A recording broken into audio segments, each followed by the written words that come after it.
Right, we'll make a start because we've got quite a busy programme this afternoon.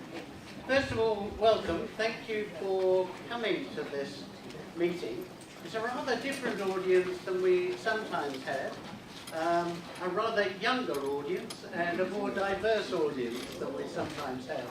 So that's extremely welcome, and it says something about the appeal of the topic. The Social Work History Network has 4 or 5 meetings a year. We don't charge a subscription, but we do position our treasurer in front of the tea and coffee. So if you feel minded to give him a donation of 10 quid or anything that you fancy, 20 quid wouldn't be rejected, but we usually hope for 10. We'd be very grateful. We're going straight into the meeting, and I'll introduce the first 3 speakers all in one go, because they have worked together in putting together this presentation. Pete Feldon is just going to give a brief introduction. He was a member of the CaseCon editorial collective from 1973 until it ended. He's worked in learning and development. He's currently freelancing. Has produced a Social Worker's Guide to the Care Act, published earlier this year, and he is an active member of BASWA. As is Linda de Chenu, who was convener of the CaseCon group in Newcastle during the 1970s, and a member of the editorial collective. He's been a mental health social worker and a researcher and a social policy lecturer, and she's involved particularly in international work in BASWA. And Jeremy Weinstein, who after the intros will be speaking first, because he was involved at the genesis of CaseCon and involved in work on the manifesto. He worked in Wandsworth Social Services and then subsequently was a lecturer at South Bank University. He retired from there in 2007, is now working in private practice as a psychotherapist, but he's an active member of SWAN, and I think we'll be exploring the links and the continuities and discontinuities between CaseCon and SWAN as we go through this afternoon. So those are the 3 speakers, and I'll introduce Michael Lavalette a bit later on. But Peter is just going to explain how you're going to organise this session. So for those of you who like diagrams, this explains roughly what we're going to be looking at. So as you would expect something about the political context. You would expect something about our personal experiences of CaseCon, both working in the editorial collective and also our local CaseCon groups. Some of the activities that were organised apart from the magazine, and also, I think, just as importantly, the cartoons. So, if this thing works properly, which it's not. Right, okay, it works backwards. So, Jeremy is going to cover those things, as Terry said, something of the beginnings of CaseCon.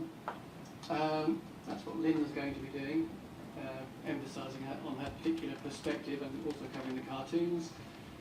And I'm doing the sort of sweeper role, picking up on the conferences, the newsletters from the editorial collective, and saying something about how I remember CaseCon ending.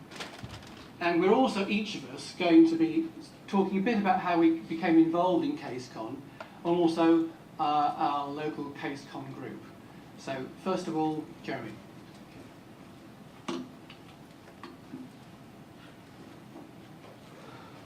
Right, well, very pleased to see you. Just to say my name, I pronounce the name Weinstein as a way of differentiating myself from the unfortunate situation of the Weinsteins. My grandson the other day was saying he always told people at school that he was related to the Weinsteins, and that's now, this is untrue, and it's now sort of come back on him. So, no connection. He said, I always wanted a famous Weinstein, and obviously I didn't count. So, anyway. So it's very nice to be here today, and I very much enjoyed meeting also with Lynn and Pete, trying to get together our memories of Case Con.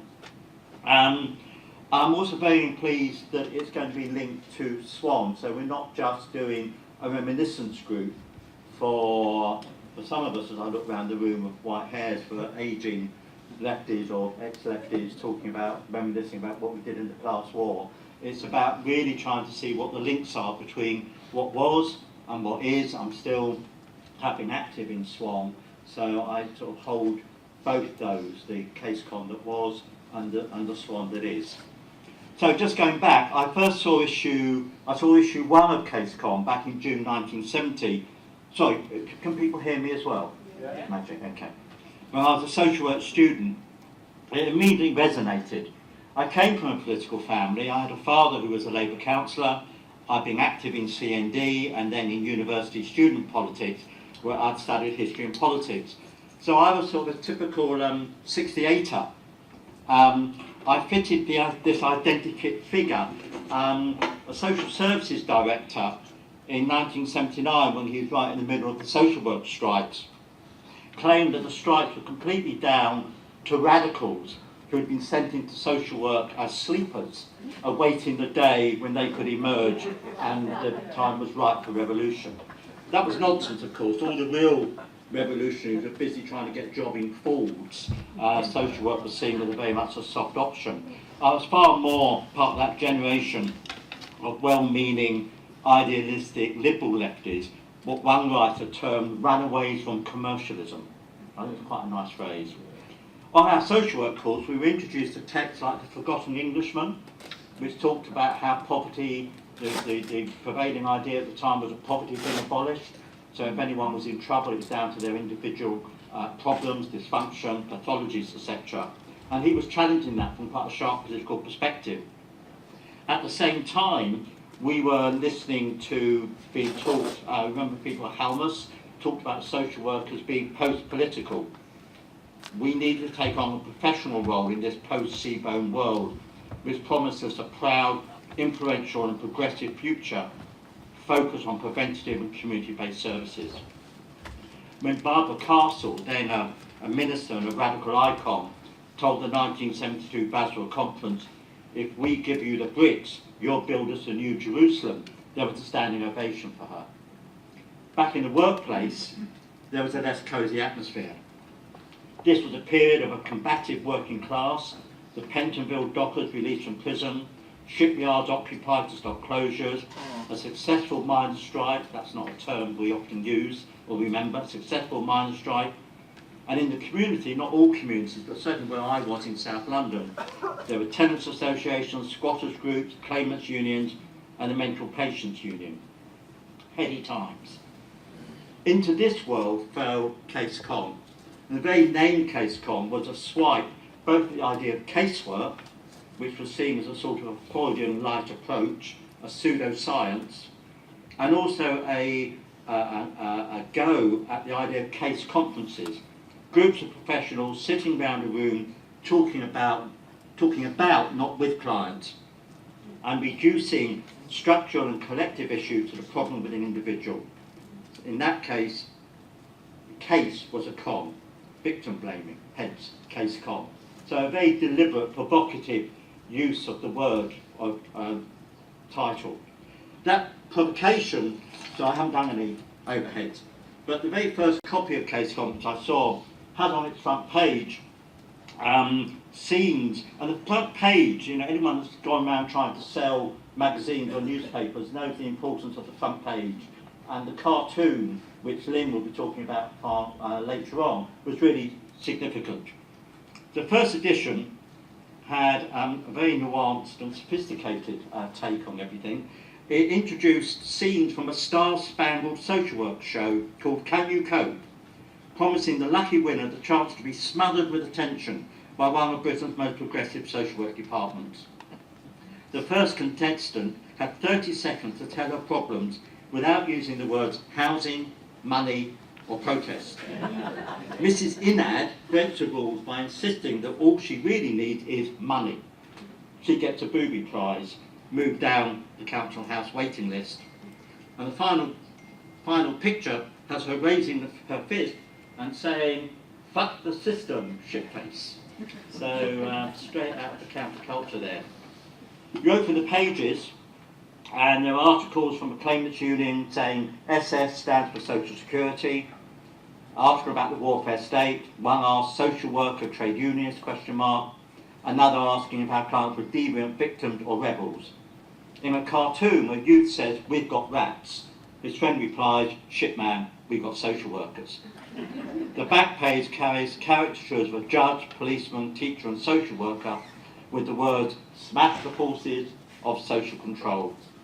There's also links to arse, radical architects, and red rat for normal psychologists. I'm not quite sure who the abnormals were, the psychologists or the psychologists they were studying. And there's also a notice for a community liberation conference. So these were the key themes in this first copy of the themes that were elaborated throughout the life of Case Com and then reflected in the manifesto. There was an explicitly socialist and class analysis of poverty and inequalities and where we fitted into that as social workers and how we oppose it. There's no reference at this point to issues of race, gender, sexuality, but these were developed later, and I think Ling again will be coming in on that. Very much part of the counterculture. It was an attack, it was solidarity with other radical groups, with clients, other professionals, rank and file trade unionists. It was an attack on the pretensions of social work. Pete insisted on reminding me of a column that I was responsible for under the pseudonym Baswit. It was called Professionals Corner and modelled on Private Eye Sued's Corner. And the idea was pillaging pompous comments from social work today. It wasn't my finest writing, but it suited its purpose at the time. Clients were seen as both oppressed and positively deviant with potential to turn the values of society upside down. Professionalism was seen as putting barriers between social workers who'd been on training courses and those who hadn't, those who were managers, those who weren't, and between all workers and their clients when in fact we shared the same struggles. Here the demand is that we reject authority and find instead new ways of living and relating both professionally and personally. So what's emerging here is a tension which was reflected in the changing strapline under the title of Case Com. So were we revolutionaries who worked in social work, or were we social workers wanting to practice revolutionary social work? If it was the latter, that could be tough, because the magazine and later the manifesto was critical of all the forms of social work on offer. Not just traditional casework, but SUBO patchwork, welfare rights, community work, group work, all seen as SOPs, all ways of watering the workers' beer, all an alternative for actually organising against the system. So this was captured by a cover cartoon in spring '75 with the caption of "On the job, what's the difference?"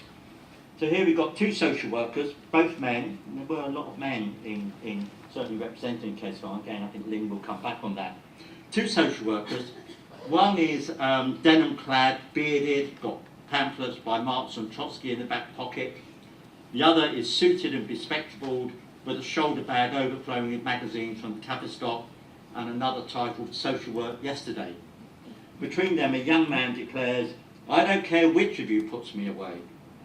So that's a real challenge which was there continually, really. Inside, various authors take up the question, and Pete there, he battled away with an anarchist challenge that we're all hypocrites, taking money off the system. In his bit, Pete argues that even under socialism, there will need to be trained people experienced in helping individuals experiencing trouble, sorrow and sickness. Throughout Case Com, not just in this particular journal, magazine, comic, we struggled with what we actually called it at different times. We argued about how often we had to collude with the system so we could also work within the contradictions, which is a favourite phrase, work within the contradictions. We could be both in and against the state, another one of those phrases we used. It's consciousness raising to help a client wrest something out of the social security system and then share those skills in a claimants union. A sort of redistribution of wealth. Some people argue that we should be into, quote, what was called client refusal. Someone else said if we're sectioning a client, we need to be honest with people about what's happening. I remember when I was a mental health officer having to fight a doctor who was trying to persuade someone to get into the ambulance on the grounds, you're just having a short break or a little bit of holiday. You know, no, actually saying to people, this is what's happening, these are your rights, and actually being prepared to represent people at tribunals if necessary.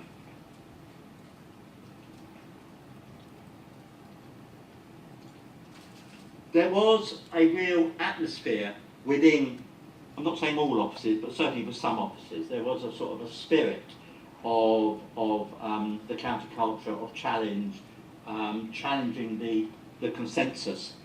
I remember on one occasion in my office, the message came in that someone had spotted a Tory grandee in the high street. I think it was Heseltine, could have been Tebbit, and we all dashed down to heckle. It was thrown, not by me. One of our number actually got arrested, and his manager rushed back to the office to sign his leave card, so that at least if it came out that he'd been nicked, it would be in his own time and not the work time. So there were advantages to having sympathetic managers. So we got away with things like the skin of our teeth. Some people weren't so lucky, so others faced disciplinaries. The most famous was Myra Garrett. I was very pleased to recently get back in touch with. I saw her at a meeting. She's working in mental health in the East End of London. Now, she was facing losing her post as a trainee social worker for failing to be properly professional. Her battle cry was, by whose authority? She wrote, I believe that as social workers, our experiences with authority are reflected in our dealings with clients. Each instance of deference without principle to higher authority or avoidance of conflict for personal gain corrupts us and increases the likelihood of our demanding the same from our clients. So very much trying to model her own ethos back into her work with clients. And I suppose she represented, I don't think we use these terms, she represented what might be termed the libertarian wing of Case Con. I think the more dominant view that emerged was that social workers confronted, irrespective of what was happening with clients, the everyday experience of our workplaces. Now, we dubbed these seabone factories, which again I think we were very good with words, with these quick phrases. So seabone factory was a peculiarly powerful piece of political shorthand. If it was a factory, then we worked within them as workers, as trade unionists.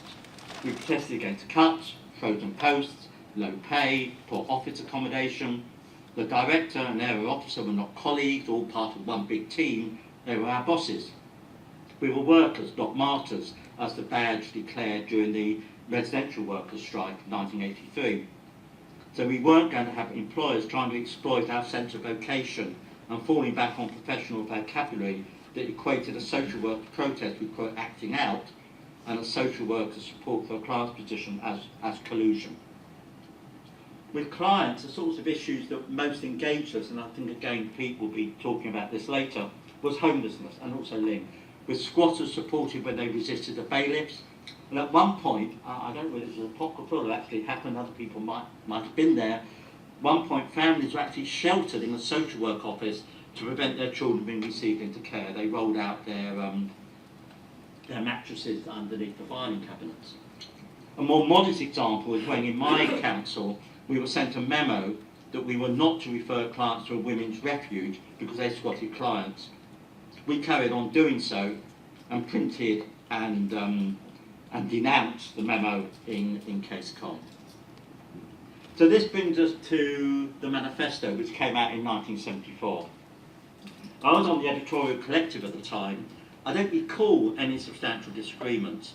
It emerged quite organically from the experience of the last period. I think it's important also to say that the collective had a whole number of different political persuasions, some organised, some not. As far as I can recall, there was absolutely no political infighting. There was no one group trying to be more purist than the other. We were all very much working together, as I remember it. what it was a call, the manifesto, to all those social workers who, faced with the dilemmas and contradictions of social work, left a job in despair, or went up the ladder, or just gritted their teeth and stayed what was termed helplessly aware. Some, of course, the manifesto says, saw nothing wrong with what was happening in the first place. The manifesto says it offers, quote, no magical solutions, no miraculous new form of social work. What it does do is to offer an analysis of the welfare state, how it's formed partly as a response to working class agitation, and how its early promise was now being affected by cuts, and how services that the state should provide are now being hived off, what we would now call privatisation. Or the responsibility was being pushed back on the family, the community, or voluntary organisations. So nothing much changed there, folks. The manifesto continued its attack on professionalism, which relies on the pseudoscience of casework and rewards correct behaviour like emotional detachment. Its conclusion was that we need to organise independently of the state and to challenge the emphasis on the individual by organising collectively. In our workplaces, we shall fight for powers of veto over any decisions that count against the interests of either ourselves as workers or our clients, and to also fight for the provision of improved services geared for the real needs of the community. A key way of doing that was via rank and file-led unions. The manifesto concludes, our principles must come before individualism, professionalism and careerism. And since the problems of our clients are rooted in society, our aims can only be realised being part of the struggle for a workers' state. So no ambivalence there, it's very, very clear. So the manifesto is an example of the hopes of what one writer termed impatient revolutionaries. I think we saw ourselves as expectant revolutionaries. We had little idea of what awaited us just a few years down the road, the what we like to call the heroic failures of the firefighter strike, Drumwicks, our own social worker strikes. So we were wrong, but I think we were wrong for the right reasons. We were right to see and speak out against the injustices that we witness in our daily life. I think we were right to be angry. I think we were right to be funny, scatological. That really threw people at the time, our managers, when you took the piss out of them. Am I allowed to say that? Yes, that's it. When we took the piss out of them. And also to be optimistic that what we were seeing could end, that another world and another social work was possible. I'm sorry we had to wait so long for SWAN to come along, but I'm really relieved that we've got it now. Thank you.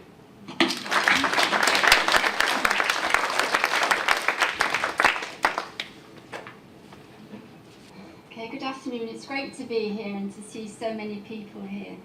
I'm going to come in on a slightly different tack and talk more about the generation from the north, of which I was part. And I want to stress that CaseCon was a phenomenon that came out of the creative efforts of a generation. It wasn't a kind of solid institution. It was something that was constantly created in different forms as we rode through the 1970s. So my story, coming from the north of England, wrong one. I would see myself as part of an activist generation from the north of England. Sorry, this is the wrong one.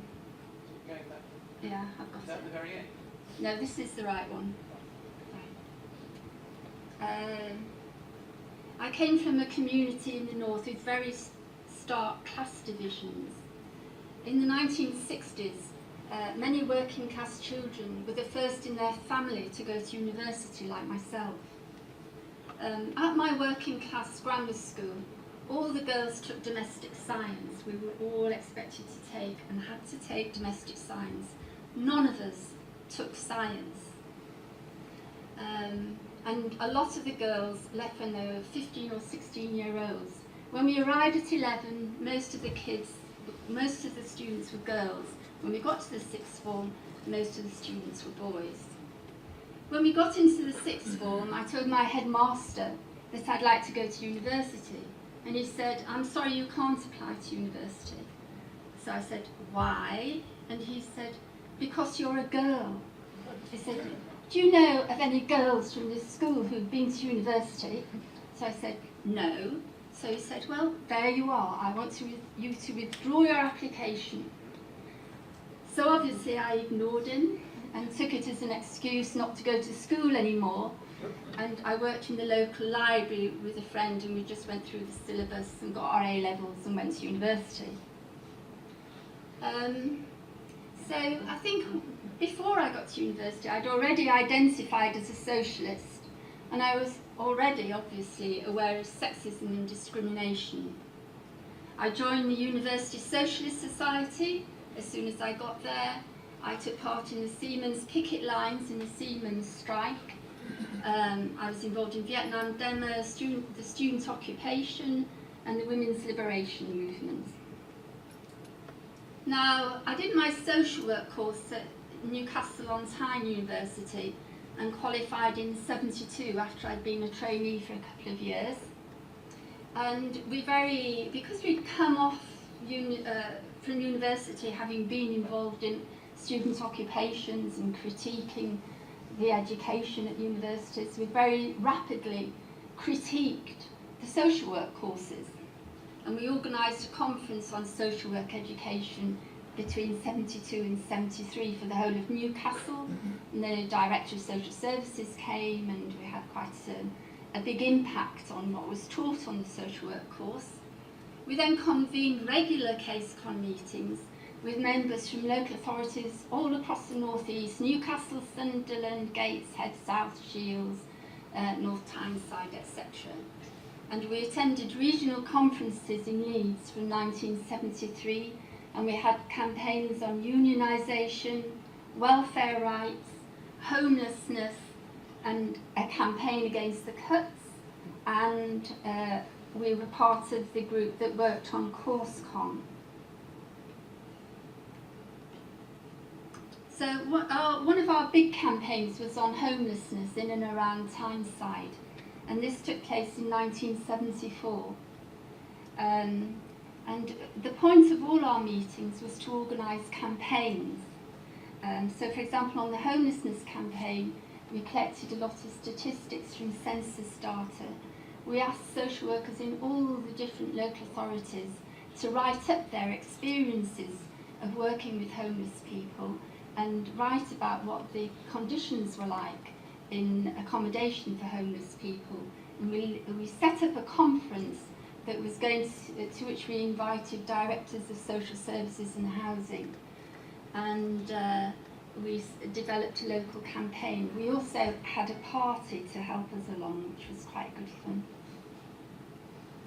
Now this is a half-page article that was actually in the local paper, and I know you can't read it, but I thought I'd include it because it was quite important that we had that visibility in the local community. And they supported our campaign.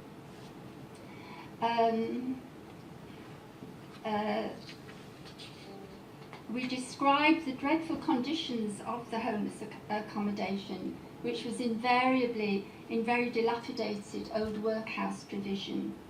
And we took photographs which were in the local media. You actually can't see them on here. And we also described the practices that social workers were pushed into. For example, being encouraged to take children into care so that the whole family wouldn't be placed in homeless accommodation. Sort of not telling people their rights, encouraging people to go and live with their relatives so that the need for homeless accommodation didn't occur anymore. And we wrote all that up in the report. We sent a press release to the local papers, and we presented it at the conference. And this second cutting is from the national press that weekend. The conference was on the Saturday, and this is from a national paper on the Sunday. And it's basically an article where the national press described a social work revolution hitting the North East. And it describes how our report got the backing of the Social Services Director, Brian Roycroft, who was the director for Newcastle on time. And he said that a militant body like CaseCon had been needed to bring problems to a head, and that he supported CaseCon. And subsequently, the homeless accommodation in several of those local authorities was closed and improved, and so that there was quite a lot of successful outcomes to the campaign. So I got involved in the editorial collective after being involved in the Newcastle group, and I'm going to talk a bit about the women's issue, but before that I just want to refer to the feminist generation CaseCon, because most of the people in social work then and now were women, and most of the people that we worked with then and now were women. And a lot of us as social workers and as students had already been involved in the women's movement from the 1960s and into the 1970s. And I've just made a list here of all the different achievements in the 1970s of the women's movement. We had annual women's liberation conferences, the rape crisis centres opened, the Sex Discrimination Act took place in 1975. So it was a very, very important decade for the women's movement and for women. And out of that, there was a decision, the National Committee of CaseCon at a national conference decided that we were going to start producing single-issue editions of CaseCon on specific themes. And the first one that was produced was the women's issue, and there was a collection of articles in that looking specifically at women's issues and applying, if you like, a feminist analysis to social work. And a lot of that feminist analysis was geared to a socialist feminist analysis, because I think there was a lot of concern at the time to bring feminism in and not let it be into the class struggle and not let it be pushed out as if it was a kind of peripheral business to do with middle class women. So what we were doing was trying to argue that women were an important element of the class struggle. I just want to mention the editorial collective and how we worked. We used to spend a whole weekend writing and editing articles that we'd ask people for, and then pasting up. It was a very hands-on job. We'd physically paste up the magazine ourselves on blocks and it'd be printed off. And we'd also try and plan the next issue. Liz Mackey, who did a lot of the cartoons, was presented in an exhibition this year called The Inking Woman. And she's described as a feminist, or would be described as a feminist, because for the first time very personal issues were brought into cartoons rather than them being more about the political sphere or the public sphere.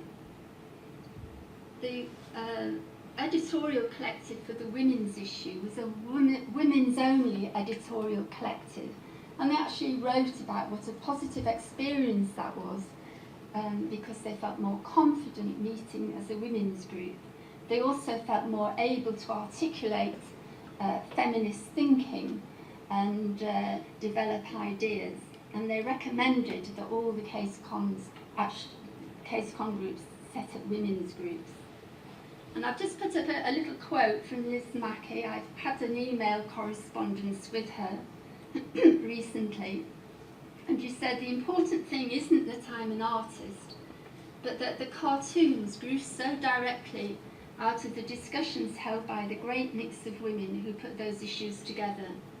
I was often at the meetings where ideas were kicked around and writers allotted articles, and that was why the cartoons were so alive and so much a part of the whole thing.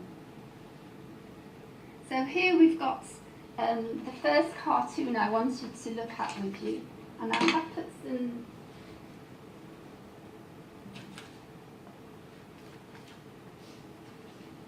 Sorry, the microphone seems to have gone out. I have. Is there a microphone anywhere? Okay. You stay where you are. Yeah, I wanted to walk over there, but never mind.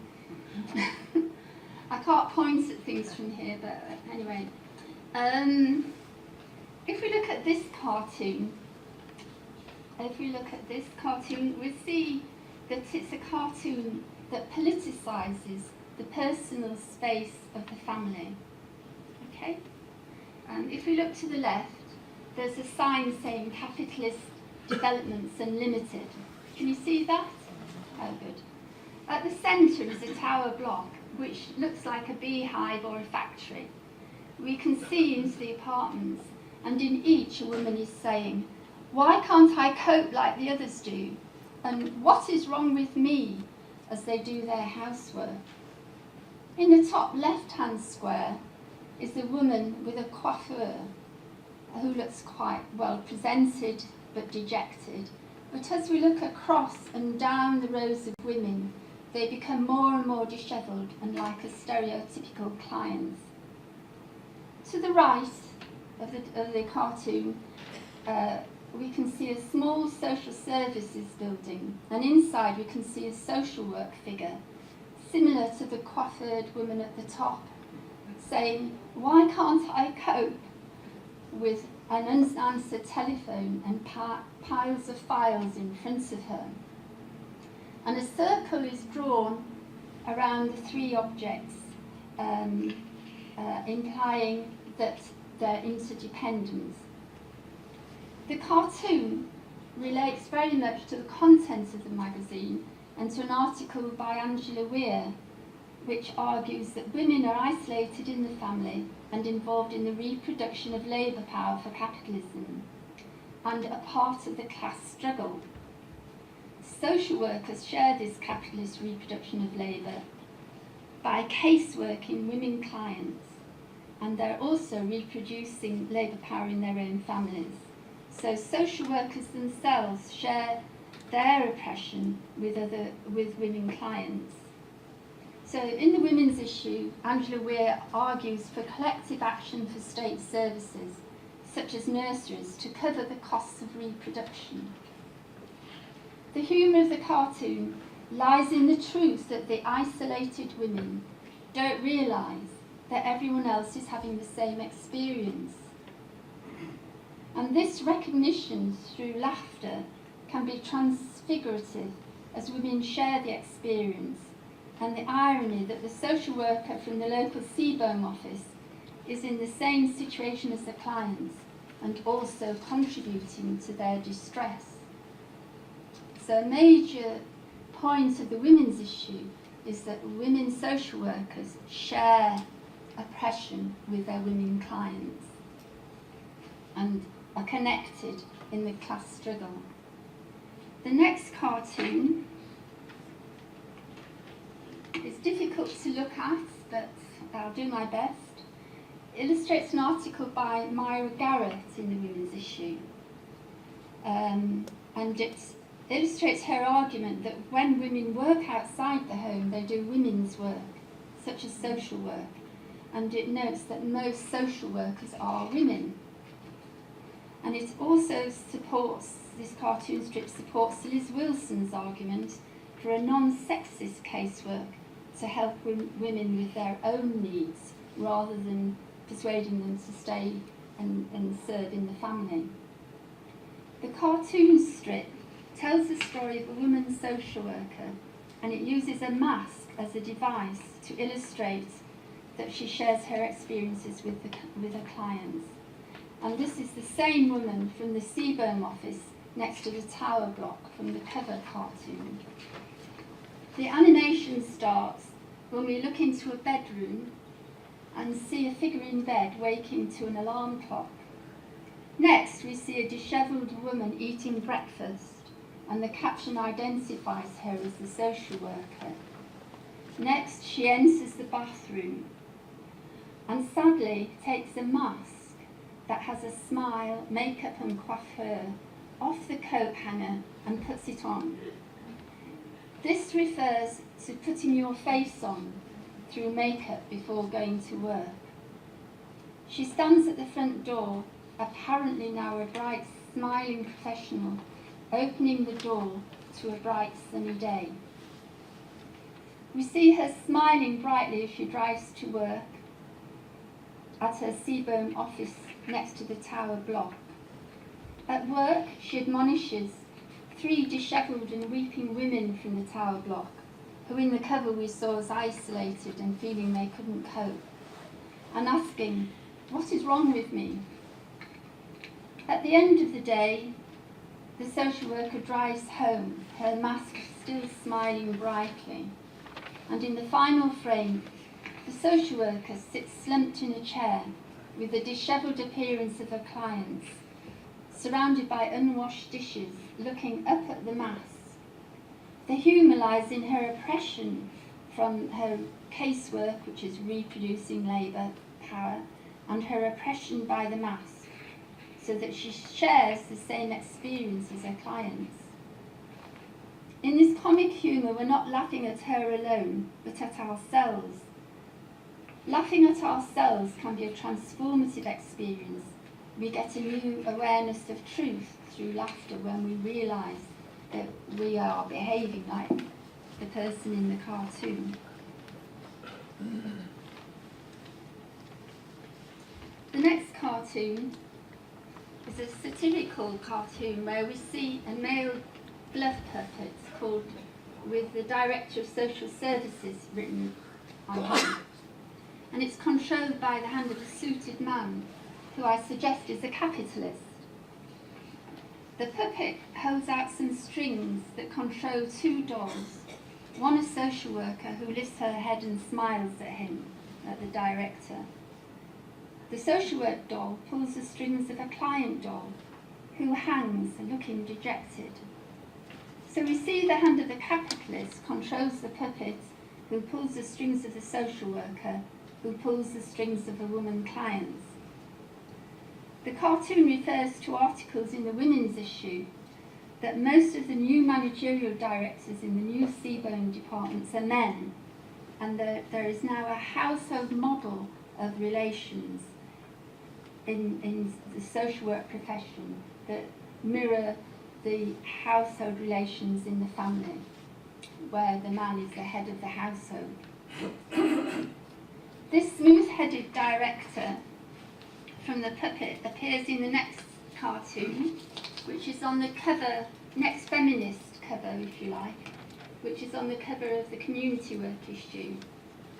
And in this, Liz Mackey has created a new character called Case Connie, which has got quite a spiky hairdo. The town hall is represented by a set of steps resembling a pulpit, from which directors, looking like the hand puppets, preach. Case Connie is sent out into the community to preach about participation to the community, and she's accompanied by a halo and a magic wand. I don't know if you can see those. The community reject her sermon and instead make demands for services. But when she scuttles back at the steps, the directors, controlled by the capitalist spider down here in the corner, on the bottom row, the directors reject the demands of the community, and when the community protest, Case Connie is sacked, and a great fist comes out of the capitalist spider and smashes her to the ground. But she happily runs off with a caption, "More amazing adventures next time." This cover alludes to the articles in the community work issue, which were about community development projects and various other community work initiatives in the 1970s, where their funding was eventually curtailed when they supported community action. and didn't keep to the prescribed activities of the Home Office or their local authority. It also alludes to the article in the community work issue called Women Subversives in the Community, which suggests that women, including social workers, should lead the class struggle in the community by demanding community resources, and Case Connie herself joined in this struggle later in the magazine. I feel that these shared experiences of laughing at the cartoons energised people to get involved in Case Con and respond to the challenges that the cartoons presented. So the cartoons were a very important element of the Case Con movement. Okay? The end.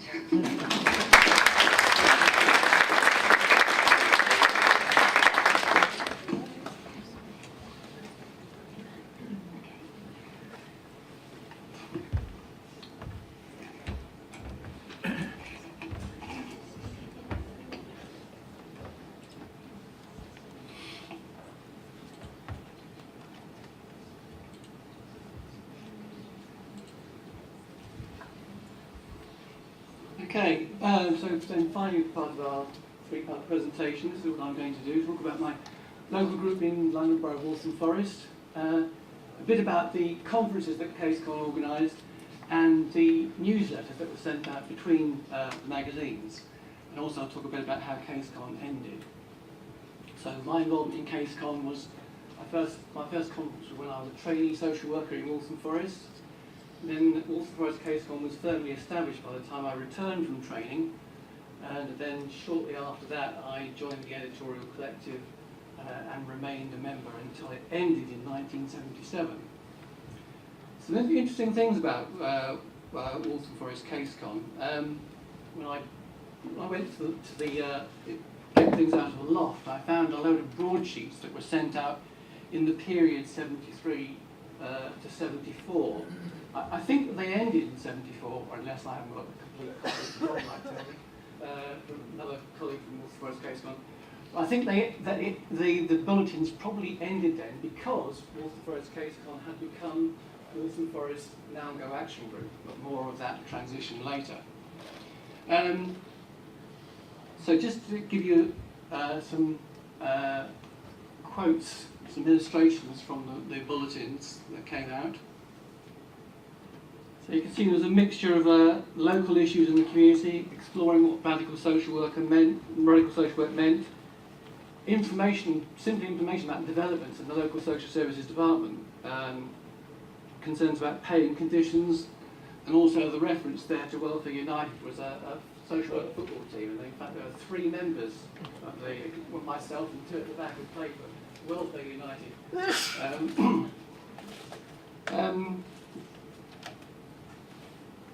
So more than a magazine, there were conferences which did these sorts of things. There was the regional conveners were organised, and there were communications from the editorial collective that includes things such as conference decisions, magazine plans, news of local groups, and thoughts on the way forward.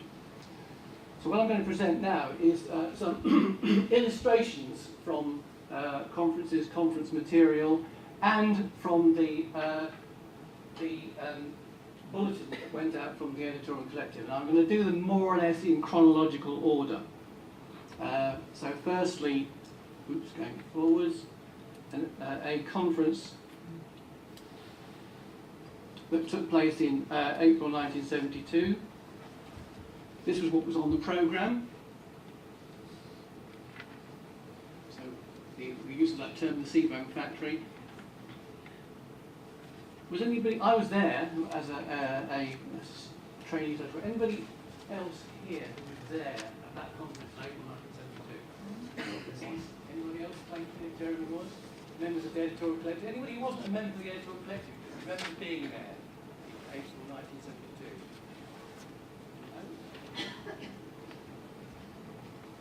No? So conferences were held every twice a year, I think until May 1976. We can explore that chronological thing later. Sorry, I'm just pausing now. I'm losing my my notes. They don't seem to want to work. All right, I'll do that. So that was April 1972 in London. Some snippets from the newsletter that came out in 1972. It notes that there were 9 magazines had been produced at the beginning of CaseCon at 3 monthly intervals, rebutting what that famous quote from New Society that said that CaseCon had all its, could say that all there was to say in the first edition. Noted that the circulation was 4,500, up from 1,000 for the first edition.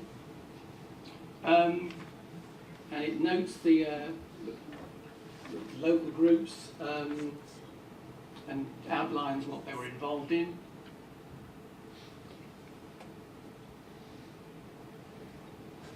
So there, it's starting to talk about what that last bullet point there is.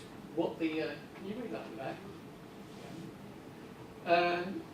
Talking about what the purpose of the magazine or the journal, as it was referred to then, what the purpose of it was. And there was a call for the development of regional, national coordination of local groups. So then shortly after that was November 72.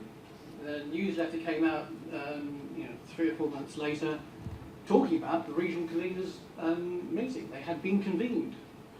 And this was one of the things that was put forward from the southern region of CaseCon, which didn't include London, so the south had its own life. It was suggesting some of the activities that could be developed, and taking power from the management strata above them. There was also reference to the barricades in Islington. There's a reference in the EC newsletter how people were envious of what was happening in Islington, but said that it didn't. There were plenty of ways in which local groups could get things going for themselves. It also made reference to the standby dispute. Some people remember that back in those days there weren't out-of-hours teams. Qualified social workers had to do standby duty. There was a campaign to improve conditions and pay. And you'll note that CaseCon demands, the language of the day, wasn't that we suggest or we campaign for, it was we demand. So the newsletter of June 73, that was 15 sides of foolscap. I think there's a couple of younger people in the audience who may have never seen a piece of foolscap. Slightly longer than A4 and slightly narrower. But certainly there was a lot to say. Remembering the magazines were coming out 3 monthly, and these newsletters were coming out in between them. So there were regional reports, and you can see that from that description there, that there were regional conveners in all of those areas. So quite comprehensive. Just going back to that. And so the regional, a lot of that, though, those 15 pages, was taken out from reports from the regions, talking about regional conferences that were held in Liverpool, Leicester, Birmingham, Leeds, London. Of course, there were also had its own local conferences, and talked about the campaigns that they were involved in. A lot of it was to do with the issues that Linda and Jeremy have mentioned, the actions around homelessness. There were also mentions for these groups advertising their existence, and you'll notice that some of the language that's used in there, use of the terms oppression, alternative, survival, reflecting the language of the day. Conference November 73 experimented by having no presentations. It was all plenaries, small groups. But it noted that there were the same conflicts and difficulties that had been discussed in previous conferences, posing this fundamental question that had been debated at previous conferences and continued to be debated at subsequent conferences and in the pages of the magazine. So resolutions that were passed included these. And the very rare mention of Basler. I mean, although Jeremy had mentioned that there were a few writings in case about Basler, it was surprisingly of little explicit concern to the writings of CaseCon. So the first time the conference then goes to Edinburgh, out of London, and the conference report noted that there was a strong feeling of a kind of static group of old lags. I'm not sure why that particular terminology was used. Formal conduct, but that was a term used a lot in the day. In that day, I can't remember. But there was also this. The headline, the capital letters are the original, not mine. So perhaps indicating a slight air of desperation creeping in. The search for the alternative was something we really ought to be concentrating on, but we're not there yet. But there was a call for the magazine to become more sharper and relevant, and the women's issue was the first of what would become the subsequent themed approach that was adopted in each of the subsequent issues of CaseCon. The final newsletter in 1974, thereafter the editorial collective just communicated through the magazine without sending out separate newsletters. I made reference to CourseCon. You can see there's a copy of CourseCon on the table, and we can talk about that later if there is interest. But that was initiated by CaseCon, an analysis of all courses, social work courses in the period 73 to 74. And of the 15 courses, there were returns from 39 of those. So it was a fairly thorough, comprehensive, possibly thorough piece of work. Again, there was a reference to the manifesto, saying, well, we've got the manifesto now. We now have to analyse what it is that we do. So again, there's we've got the theory. Now, what is the practice of radical social work? It included a reminder for people to send in their supporters fee, because as well as buying the magazine, people could be a supporter of CaseCon for the princely sum of 50p, which I worked out is only about £6 or £7 in today's money, so fairly cheap compared with joining Malgo or Basel. This conference in 75, that was the title, and in the magazine supporting this particular conference, this is what it said that CaseCon's function should be. So you can see reference to a forum for isolated individuals and organised groups to politicise the former, undermine the professional claptrap, but making reference to the importance of developing rank and file trade union activity. It's a conference in Sheffield, and the main session was social workers and trade unions. And the report of that conference appeared in the subsequent edition of the magazine, which it was in fact the trade union issue. And more of that in a minute. But the decisions that were taken at that conference, that it would cease to be held on a 6-monthly basis. The magazine, that would be the focus of the magazine, and the EC would no longer be bound by conference.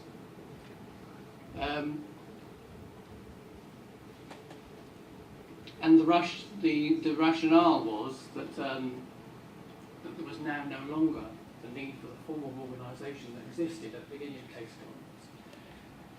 This, I think, in fact, was quite possibly the last of the CaseCon conferences. That's the last conference that I've got records for. There may be people in the room who think they've attended one later than that, but this is the last one I can identify. the subsequent edition, the trade union issue, pursued the theme of the direction of travel of encouraging social workers to develop a trade union approach, and said that this is what case control should be. And interesting to look at the context of the way in which that was described. Very much in that period, Marx's analysis was commonplace. And about the content, it was making reference to it being written by social workers, probably a slightly, I think, academics. So all the magazine was written by frontline practitioners and not academics. Yeah, I mean, it's interesting when you look at that particular article that there are very few cartoons in it. There's a good cartoon on the front page, done by Liz Mackey, but all the articles are lengthy and detailed analysis of the trade union approach and people's experience of trade unions. It looks as though there was no room for cartoons, but I think that Liz simply wasn't available. It could only do the cover of the cartoon, but it gives the impression of it being a hardline rank and file trade unionist diatribe. So the hopeful transition to public con.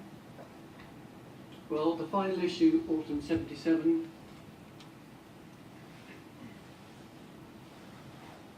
It's sort of saying, well, job done, let's move on.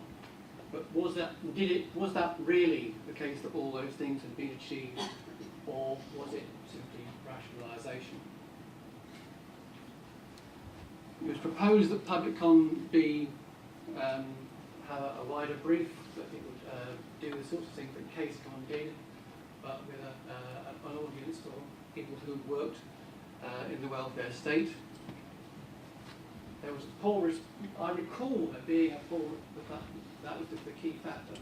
There was a poor response to the call for foundation subscriptions, and so at that point, those people who were on the editorial collective packed up here, put it into their lots, and went separate ways. Many into becoming activists in the trade union movement in what was then now. That was the end.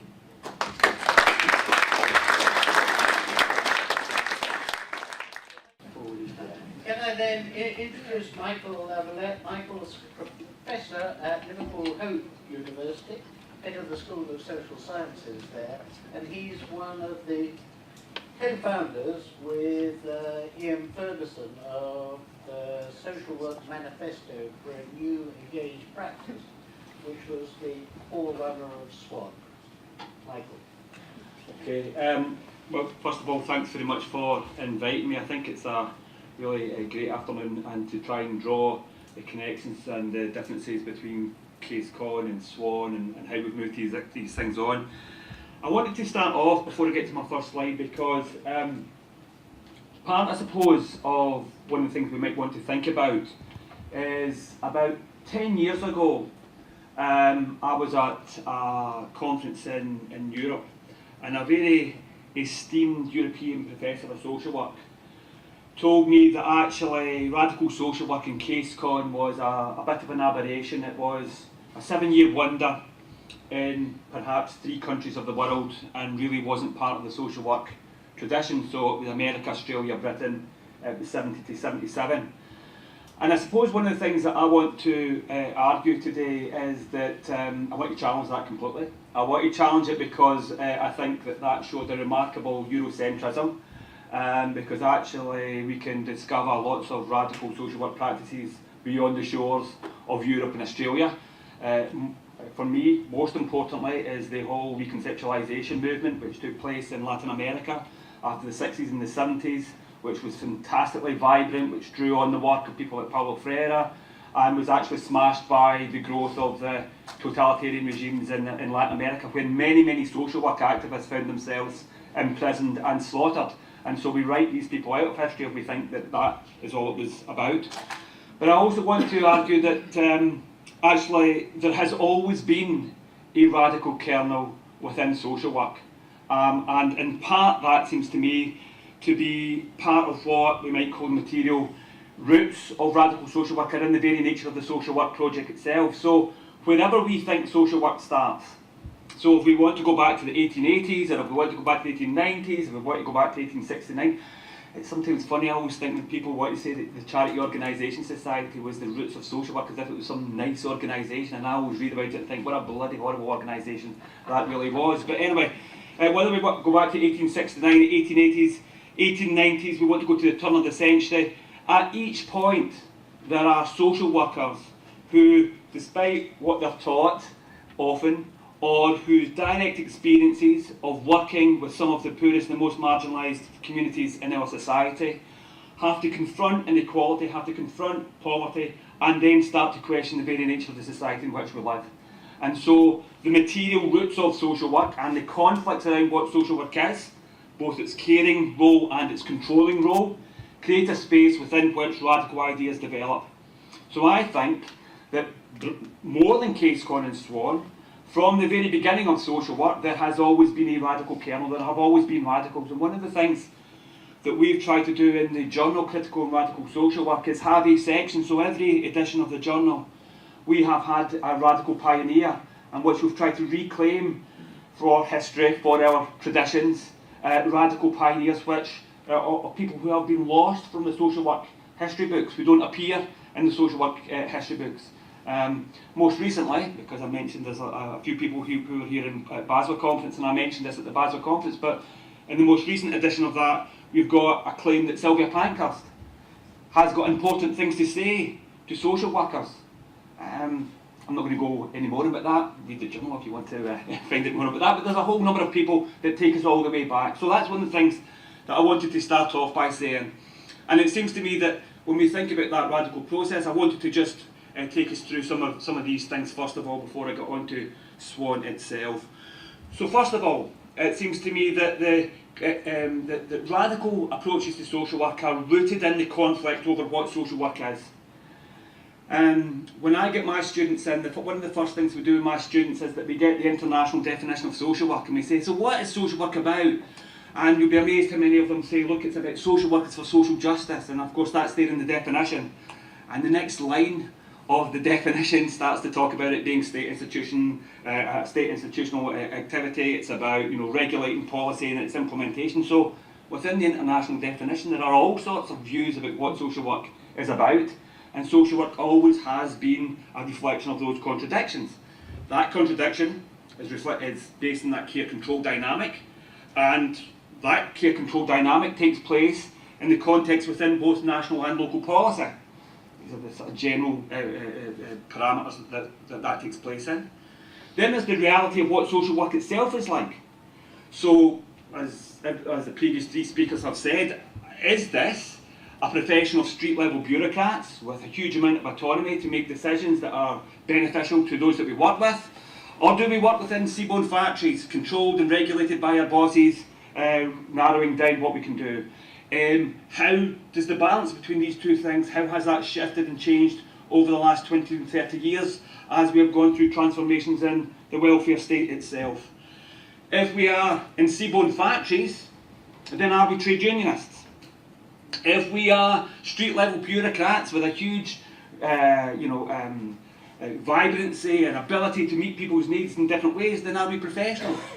So where do we go on the trade union worker versus professional dichotomy? These are ongoing debates and have shaped much of the debates from both Case Con and through SWAN.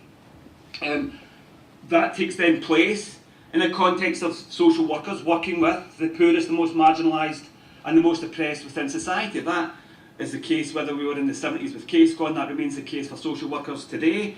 But how are they treated by social work organisations, and what happens to those communities in the context of austerity, growing inequality, and all the things that we've had over the last 20 to 30 years? And so, for me then, very quickly,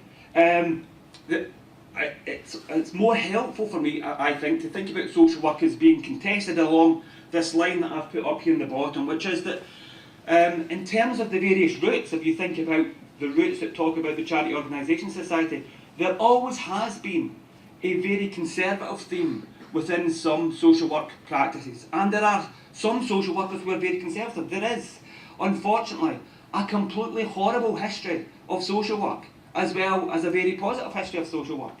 So, as those social workers in Latin America were being imprisoned because they were the radicals of the reconceptualisation movement, there were also social workers who were involved in removing their children because their colleagues were imprisoned for being radicals. Social workers were on both sides in that there. So we have conservative social work, we have radical forms of social work, and probably for the vast majority there is some notion that we have to bring about reform of people's conditions and people's lives. And so this is a moving feast between these three sort of conceptions of what the social work project is about.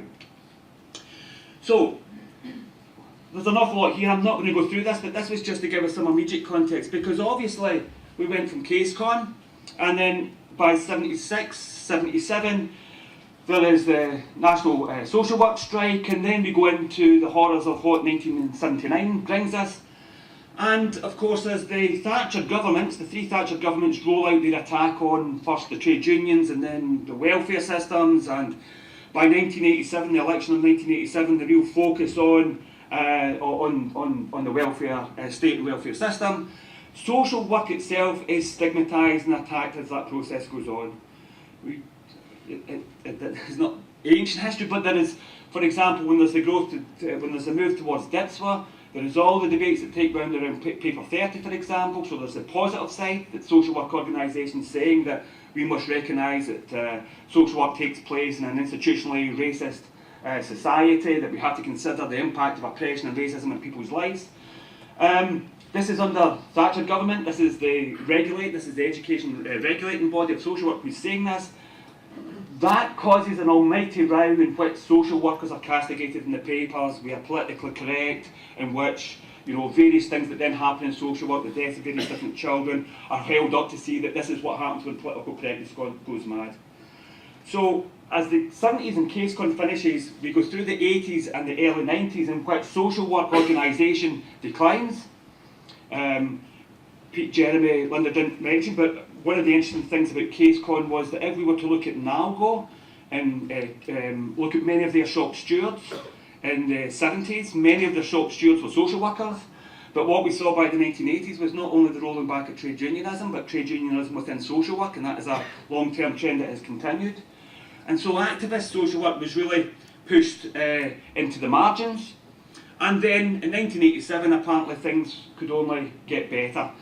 And really, they didn't. The promise was things were going to get better.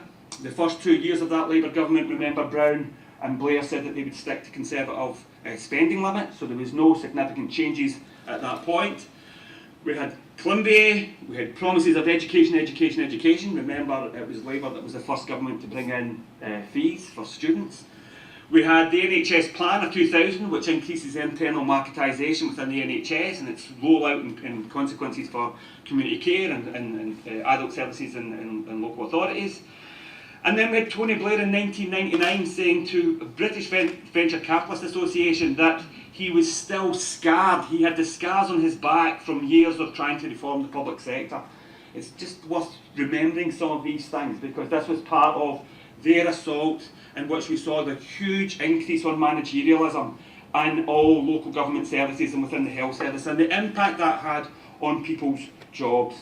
There was a couple of other things that it's worth throwing into the mix, because these form some of the backdrop to discussions that led to the growth of SWAN. The first one was that Blair is, swept to power in 1997, but by 1998, 1999, some of the veneer comes off, because the first war wasn't Iraq, it was the Kosovo War, and there was huge discontent about what Britain was doing, bombing former Yugoslavia. And then, after what seemed like 2 decades of very significant defeats for the union movement and for the positive and progressive movements, things that had obviously been struggles, but we seemed to just repeatedly get beat or lose them, or they were not clear.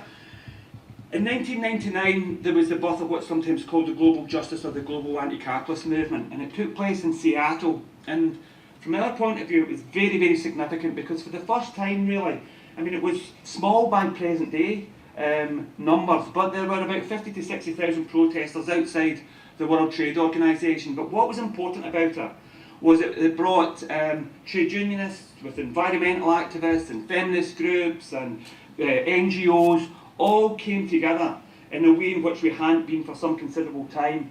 And from 1999 through the early years of the 2000s, there was the growth and expansion of the anti-capitalist movement. In Britain, there was the it's formed around Make Poverty History, but there was big demonstrations in Genoa. I don't know if anybody was in Genoa, where the Italian police were incredibly brutal to some incredibly peaceful demonstrators outside the G8 demonstration there. A protester was killed in Sweden protesting at the World Trade Organization meeting. There was a very violent response from the police in Prague to protest at the World Trade Organization in Prague. So there was a growing movement of anti-neoliberalism, for environmental rights, in which within this people started to talk about how we can have some alternative to the horrors of growing inequality and growing neoliberalism. And it was in that movement that some of us started to think about what the impact of this was in social work. My own view is that, seeing as it's 100 years and a day since the Russian Revolution, we might just quote Marx. So Marx says that people make history, but not in circumstances of their own choosing. So what you need at particular moments, it seems to me, is that there's the conditions, the structural conditions, but also you need 2 or 3 or 4 or 5 or sometimes more, sometimes a few hundred people come together with similar ideas, but there's a relationship between people who are prepared to act and people who, in particular circumstances. And there was a number of us who had been trying to work together for the preceding period. So there was myself and Ian Ferguson had started to write together, presented a couple of academic articles. Very significantly in terms of its impact was I think it's still the third most quoted article in the British Journal of Social Work, but Chris Jones's article called Voices from the Frontline came out in 2000. And then in Canada in 2002, myself and Ian went to Canada where we came across some colleagues in Canada and we had a first discussion about trying to set something up which we provisionally called the Social Work Action Network. Jeremy started off by explaining very cleverly what Case Con was all about. SWAN, the Social Work Action Network, wasn't a clever name, it was just something that we thought fitted the times and nearly crashed on its first iteration because our Canadian colleagues said that we should also try to build the movement immediately in Latin America because they had lots of links down in Latin America. So Ian and myself received an email saying that we were going to set up something called the Trabajo Social Red Action Network. And not being Spanish, we just thought this sounded like third period Stalinism. This is called the Red Action Network. Oh my God, what is this?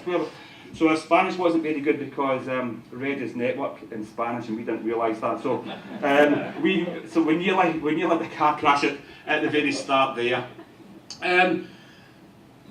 So there had been some people writing about the impact of neoliberalism and what was happening in particular, what was happening on the front line in social work, what were the changes to managerialism and new public sector management, what was happening in terms of the new marketisation and internal marketisation within the welfare state, how was that changing the social work job? And as I say, Chris Jones's article was very important for that. I was working at Liverpool University at the time with Chris, and at one point we both went to a meeting in Nottingham. It was a Wednesday afternoon.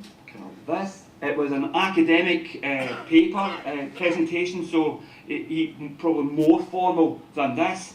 And something like 400 people suddenly turned up, crammed into Nottingham University, which was interesting. And then what happened was that they went for a series of questions, and the first person to respond and put their hand up was a director of social work who said, Chris Jones has just described overwork, target setting, people being burnt out, stress in the front line. This is nonsense. This doesn't happen in Nottingham. Your research must be based on a skewed example from the Northwest, but it certainly doesn't happen here. And then what happened was about 300 people put their hands up and said, it bloody does. And so that was quite interesting in terms of that's not what you normally expect for an academic type conference. That then led to myself, Ian Ferguson, Chris Jones and Laura Penketh in 2004 doing something. We wrote something called the Manifesto for a New Engaged Practice. You know, we weren't at all confident about what was going to happen, so we wrote this small manifesto and we put it up into the net. Now, that makes as much sense to me today as it did then. I don't really know what that means, that we loaded it up onto the net. It makes it sound really official, and we had no idea what was going to happen.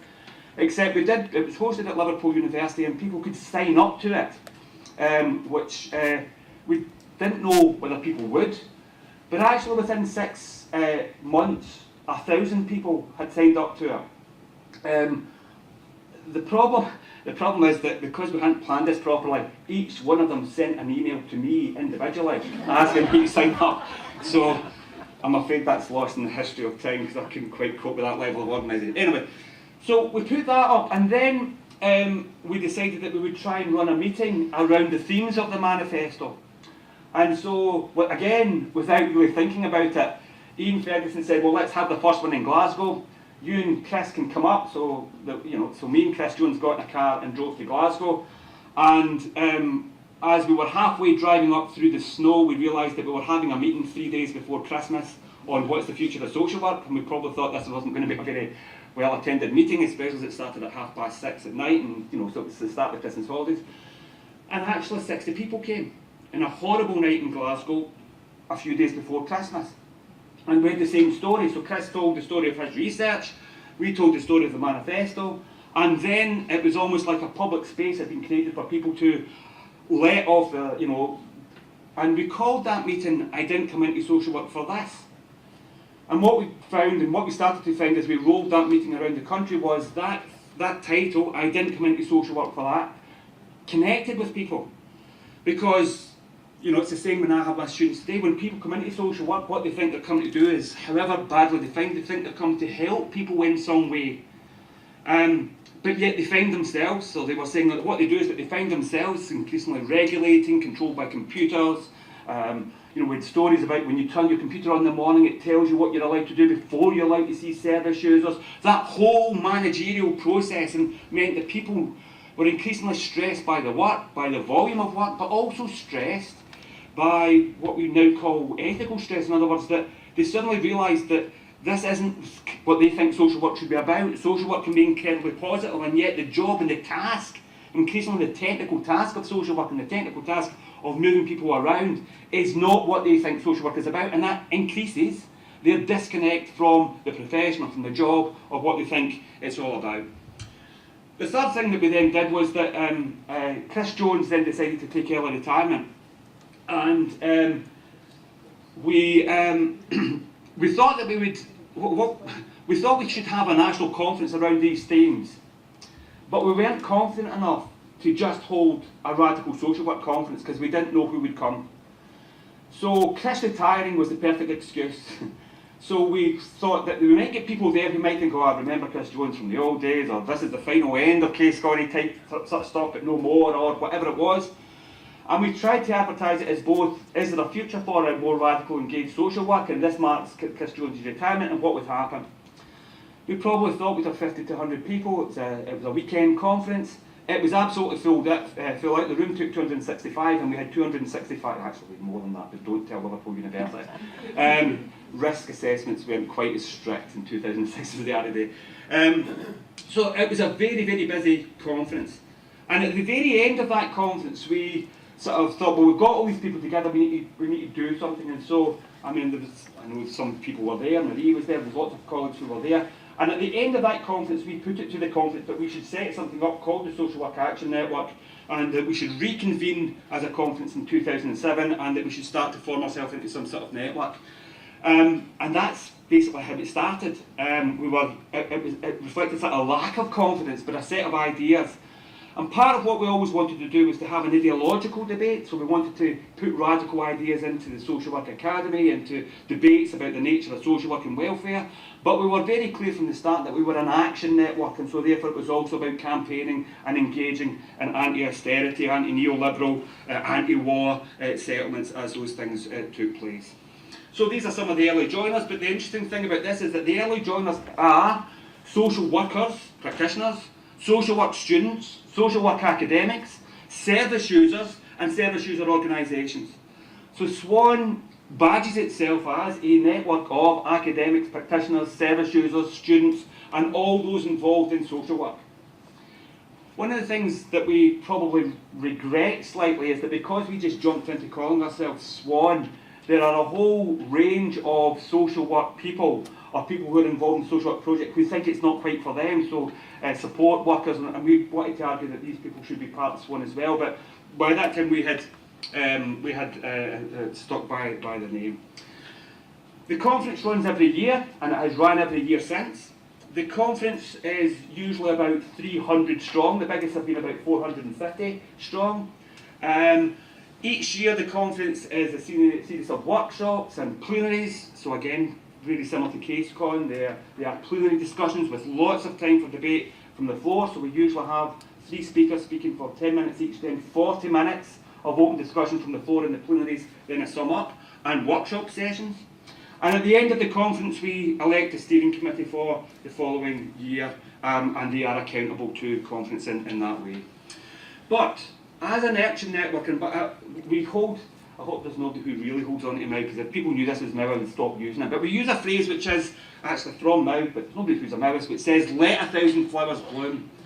So we're not a very centralised organisation. What we say is that as long as groups or individuals or people sign up to the manifesto, and it's a little bit dated, but it's a sort of marker of what our orientation is, then they can set up SWAN groups and they can campaign locally around the key issues that affect them.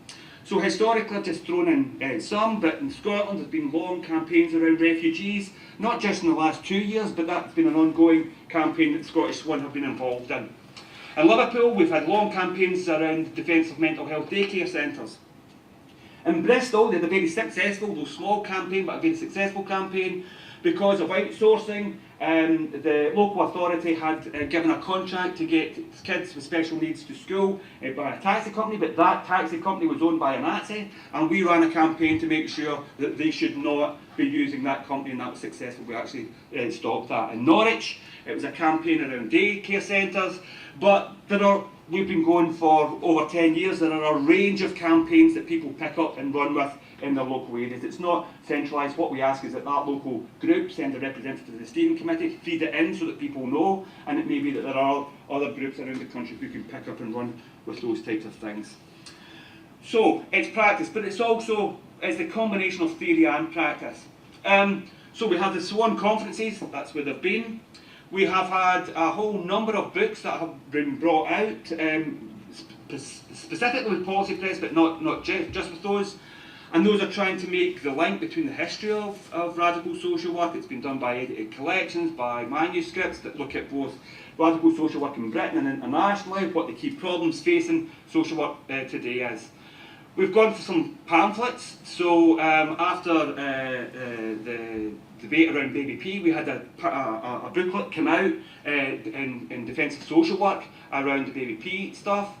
We had, so these are here at the bottom, so social work after Baby P was brought out. Michael Gove a couple of years attacked, and we brought out a pamphlet which sold for £1 called Why Michael Gove is Wrong. And in the Michael Gove pamphlet, we consciously got a cartoonist to try and recreate some of the CaseCon type cartoons. We were very conscious that there was a very rich tradition of that, and we wanted, where possible, to try and incorporate that. We have a newsletter which goes out occasionally called Dispatches from the Frontline, which is again generalising campaigns and work that takes place across the country.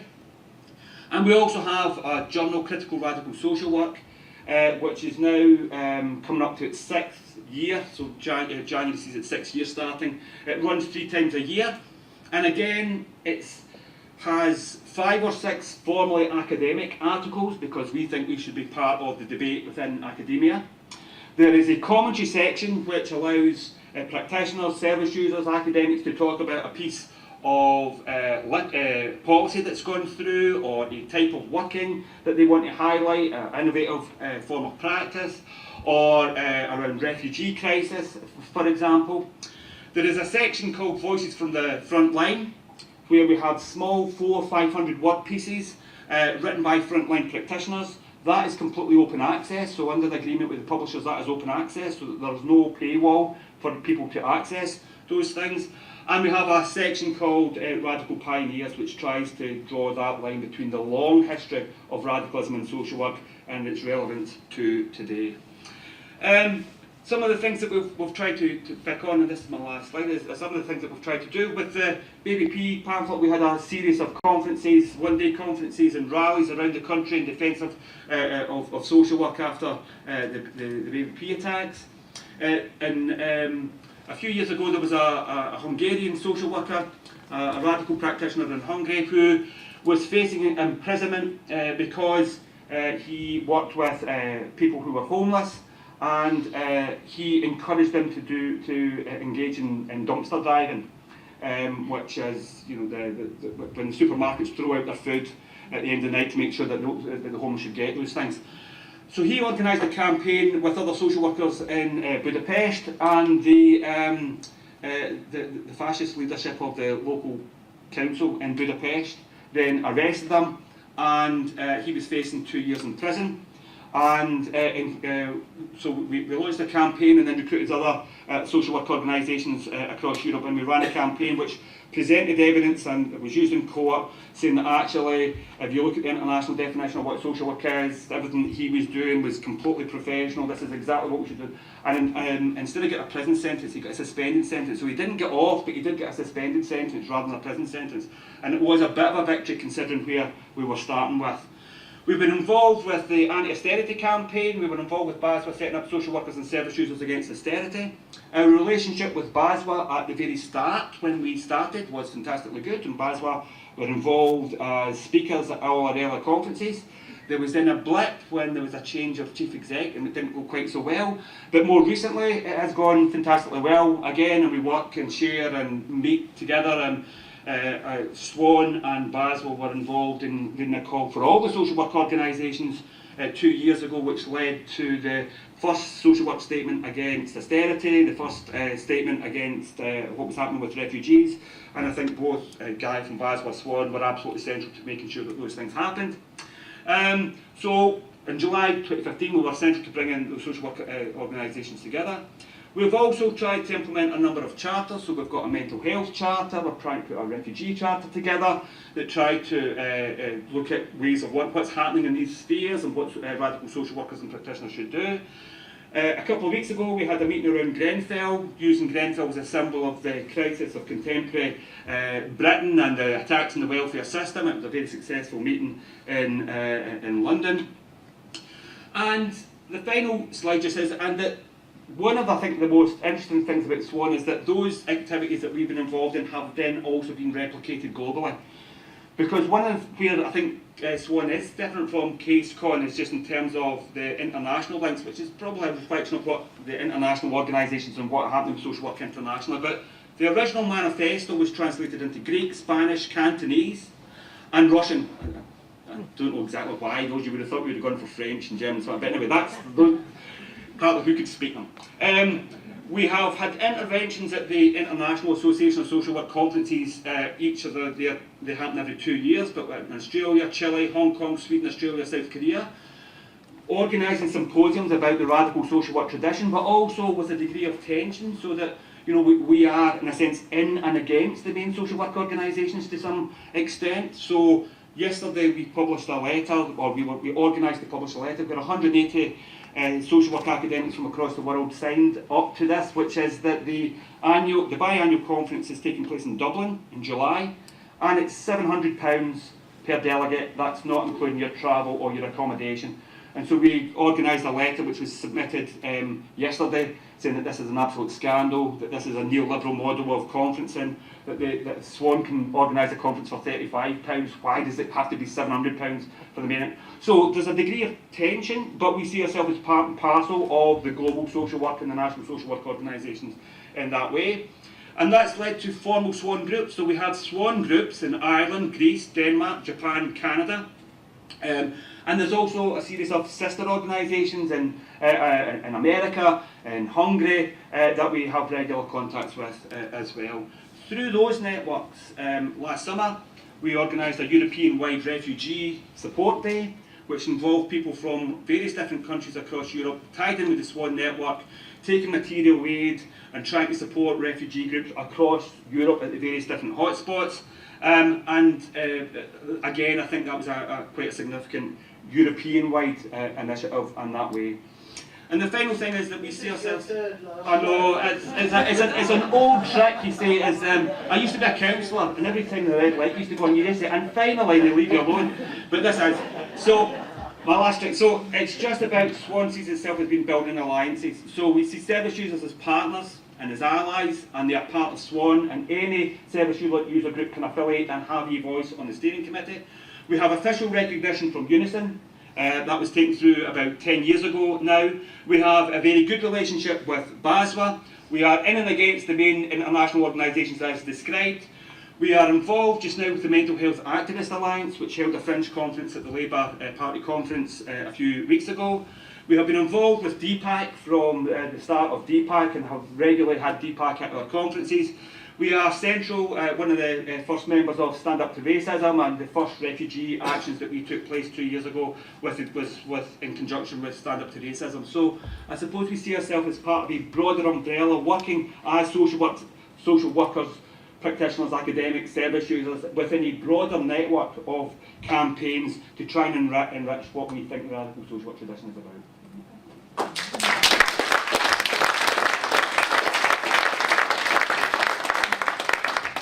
Very much. That was a tour de force, Michael, and I suspect you'll need a cup of tea, even if the rest of us can, after that.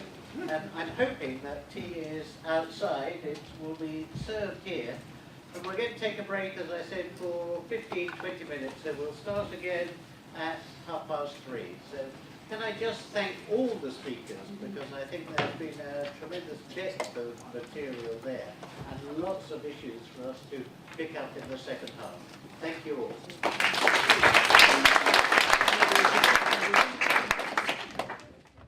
Okay, we're going to start again. A couple of quick announcements before we get going. First is for anybody who needs a certificate of attendance, there are copies here at the front desk, so do help yourself to those. Second announcement is our next meeting. Our next meeting is going to be on the 5th of December. It's going to be at Guy's Hospital, and it's going to be on social work education and regulation. And we've got Anne Davis talking about 100 years of the social work curriculum at Birmingham University. David Jones talking about the history of the regulation of social work. And then we have a panel discussion with Dame Maura Gibb, who of course chaired the task force and then the Social Work Reform Board. David Croysdale Appleby, who produced the, what I think we have to call the Department of Health report on social work education, as opposed to Sir Martin Neary's report for the Department of Education on social work education. And we have Professor Ray Jones. So we've got an interesting panel, so hope to see some of you at that meeting. Thursday the 5th of December. There's an ad in the current issue of Professional Social Work.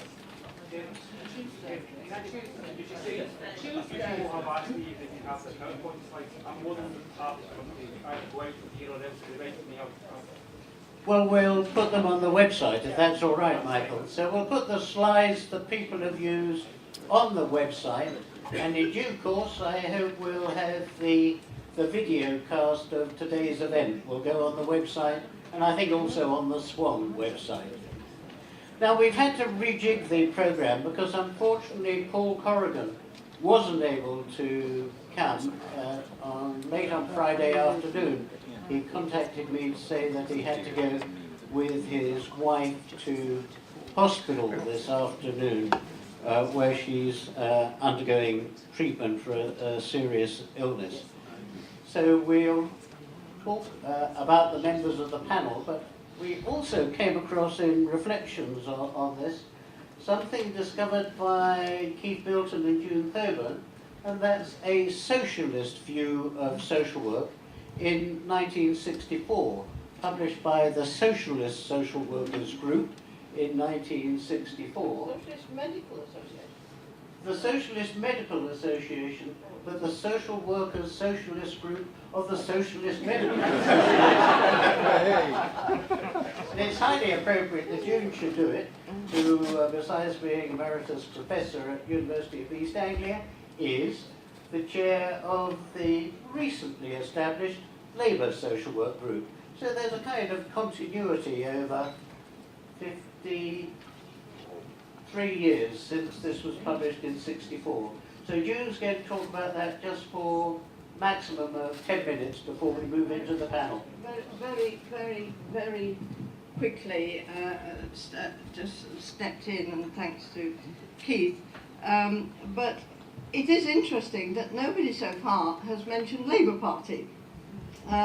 We mentioned trade unionism, but where does party activism come? And I say Labour Party, we were asking ourselves earlier on, did anybody know of a conservative social work network, or indeed a Lib Dem social work network? The only thing we could come up with was Tim Lawton's conservative No More Blame game, which is really quite interesting, isn't it? Anyway, what do I do? Just press. These are just some quotes from. We just thought it was useful to go back even further back than CaseCon, and look at probably one of the earlier attempts to be socialist. It's interesting, socialist and not Labour. It's the socialist. These are just some quotes, and I'm not going to go through them.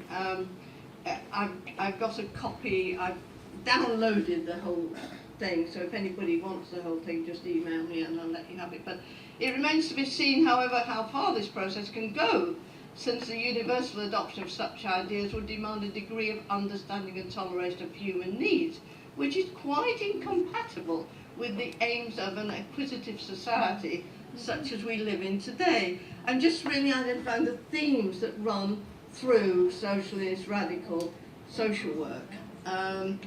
Again, I've just pulled out key ones. What is the difference between a socialist social worker and a social worker? The socialist social worker, while sharing with the non-socialist knowledge about the individual and society and wish to help others, also believes that individual action for individual difficulty is not enough, and that there is a need for change within society itself. Retraining, we're coming on to this, it's a good quote to have, isn't it? But social work as part of training, this is Neri versus Cordell Appleby. Training, then, they should be able to advise on the formulation of social policy. So very firmly, social policy, social action is within the curriculums of training at that time. And though there is frequently no clear line between that, now this actually it does ring so true to now. There is therefore frequently no line between the proper improper use of professional skill. All the time these radical movements are trying to work out what is the relationship between professionalism, what is the nature of social work. Social workers have the right and a duty to question the use to which their insufficient numbers, so they're short of social workers at this time as well, are being put. Should they, or the taxpayer, accept a situation where medical social workers fruitlessly search for accommodation? Anybody in social work at the moment? Where medical social workers search for accommodation for elderly patients ready for discharge from hospital, and child care officers, child protection officers frantically telephone for vacancies for well, we don't have any residential care now, very little of it. Often to find a solution which is below the desirable standards and which will produce new problems before long. So there was, at that time, clearly we're talking something I couldn't. I had great difficulty trying to get this digitised, so I don't know. I couldn't do anything about this. But and this is the tension between services and social work. Titmuss says the effectiveness of the social worker and the effectiveness of social services cannot be divorced. Social workers are not a substitute for the service itself, nor can they make an inadequate service work efficiently. Their work is only brought into disrepute and their skills abused if they are expected to shoulder burdens which are beyond their powers. I suppose I'm saying that the members of the Socialist social work group in the 60s would be very much attuned to what both Con and SWAN were doing. And then this final one, there are signs that social workers are becoming increasingly uneasy about some of the tasks expected of them and concerned that their knowledge and skills are misspent on the prevention and treatment of crisis situations produced by the inadequacy of the services and by the failure of society to provide sufficient care and protection of the population. They are also aware that in a society which is capable of producing unprecedented affluence, and what have we heard about the Cayman Islands? There is nevertheless a ceaseless struggle to ensure that the social services enrich the lives of people and do not perpetuate their impoverishment. Just then to follow that through, what happened? Keith remembers going to meetings. Janie Thomas, Basware and the International Social Work President, was a member and a frequent attender. So what happened? It just petered out, which is interesting. And the Labour Social Work Group, we set up a few of it in Norwich, actually, Norwich Labour Party, because we looked at the manifesto of 2014, Labour Party, and saw that there were only two mentions of social work. One was we support frontline, as the frontline, not as in frontline as you're talking about it, but the frontline, like you can train people to tick boxes in 12 months flat, with a bit of family therapy thrown in. And we support mandatory reporting, neither of which would have been supported by their social work members. So we said, right, well, let's start a Labour social work group, which we've now done. But I wanted to just finish with this quote from Jane Tunstall at our meeting recently. Professional social work and the defence of children's and their families' rights in a period of austerity, where she's looking at, with Carolyn Willer, just the huge collective effort there was, which succeeded in stopping some of the worst aspects of the Labour and the social work, what was it called? Social work and Children's Social Work Bill, actually. So, you know, there is, in a way, there is this long going in and out of different aspects, but I just wanted to bring in the political party aspect of radical social work. Okay, that's all. Thanks.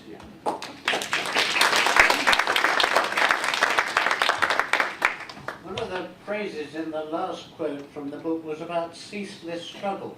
And I must say I'm struck by the resonances between some of the things in that 1964 pamphlet, some of the things in Con's writings in the mid-70s, and indeed some of the things that SWAN and Basware are saying in their campaign against austerity today. Can we then move to the panel? And James, do come here and join us. And we're going to have a question and answer session, I hope, picking up some of the issues that were raised earlier.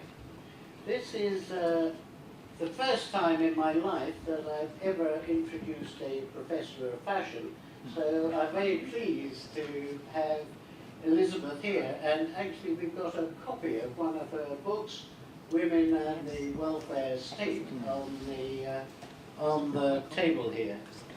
Elizabeth started writing in 1970, inspired, she says, by socialist feminism, and was soon writing pamphlets and articles in the underground press, Friends Come Together and Red Rag. Red Rag was one of the publications I think Linda mentioned earlier, and we've actually got a copy on the desk as well.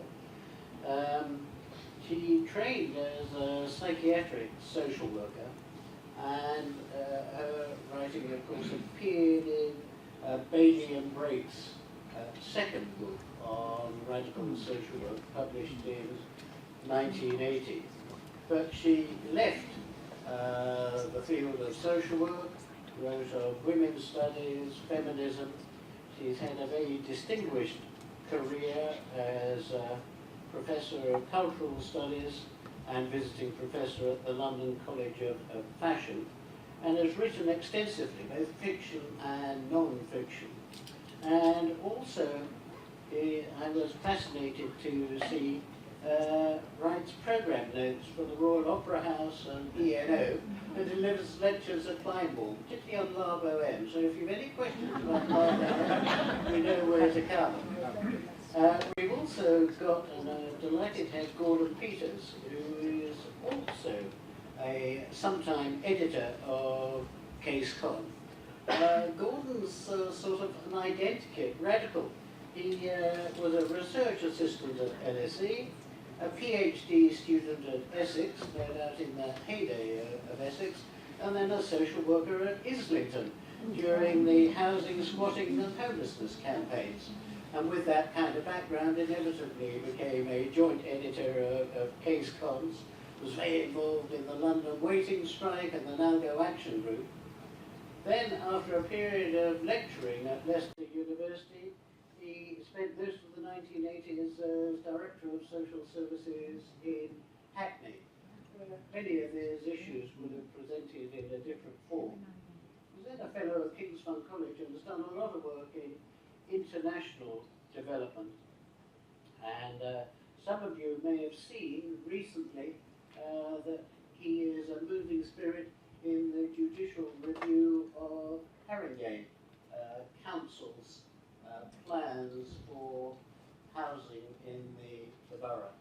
So continues to be an activist. And our third speaker, and we're very grateful to him for coming at the last minute, is James, who is works here in the Social Workforce Research Group. He is chair of Making Research Count, but was a practitioner for 17 years before moving into the field of academic research. He was particularly keen on promoting the link between research and practice. When people ask questions, would they be kind enough to say who they are so that we can pick those up? But let's open it up to the floor and see if there are people who'd like to ask the first question. Yes, Keith Feldon. It struck me that... Keith. Oh, sorry. Yes, thank you. It struck me very much that the time when Case Con folded coincides with the time 1976-77 when the fairly continuous gradual reduction in income inequality, which had been going on since 1945, ceased with the IMF loan and the 76-7 cuts in public services, which have got a bit masked since then by what's happened since. And since that date, with a certain sort of blip for the Blair assault on child poverty, which was assisted by a redefinition of relative poverty by the European Community, Union, or whatever it was then. Since then it's gone the other way. And it seems odd, really, that these radical movements should seem to peter out just at the time when they become needed more than ever. Or is it just a measure of how very successful they were until they petered out? Gordon. Yeah. Stand up, probably. Does it sound okay? Yes. Yep. suppose my response to that is that there's maybe not so much a cycle, but some kind of spiral of activity that goes on. And there is, probably with CaseCon, I was accused of it myself when I became a poacher turned gamekeeper. Okay, when I became a poacher turned gamekeeper, having been a shop steward in Islington in the 70s, marching on the streets a lot of the time in support of Myra Garrett, who was mentioned this morning, and so on, and taking on a director of social services who turns out now to be one of my best friends, still alive at over 80. And I was accused in community care of being a poacher turned gamekeeper, if you like, and lampooned a bit for that.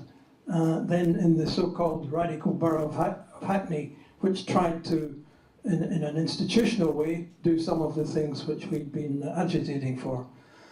Then we get overtaken by things like the miners' strike, an actual class war waged by Margaret Thatcher, and I resigned from Director of Social Services after about 7 or 8 years because I couldn't stomach any more of the cuts which I'd been fighting against as a rearguard action. And neoliberalism held sway. Social work got very, very damaged. But all of that's happened.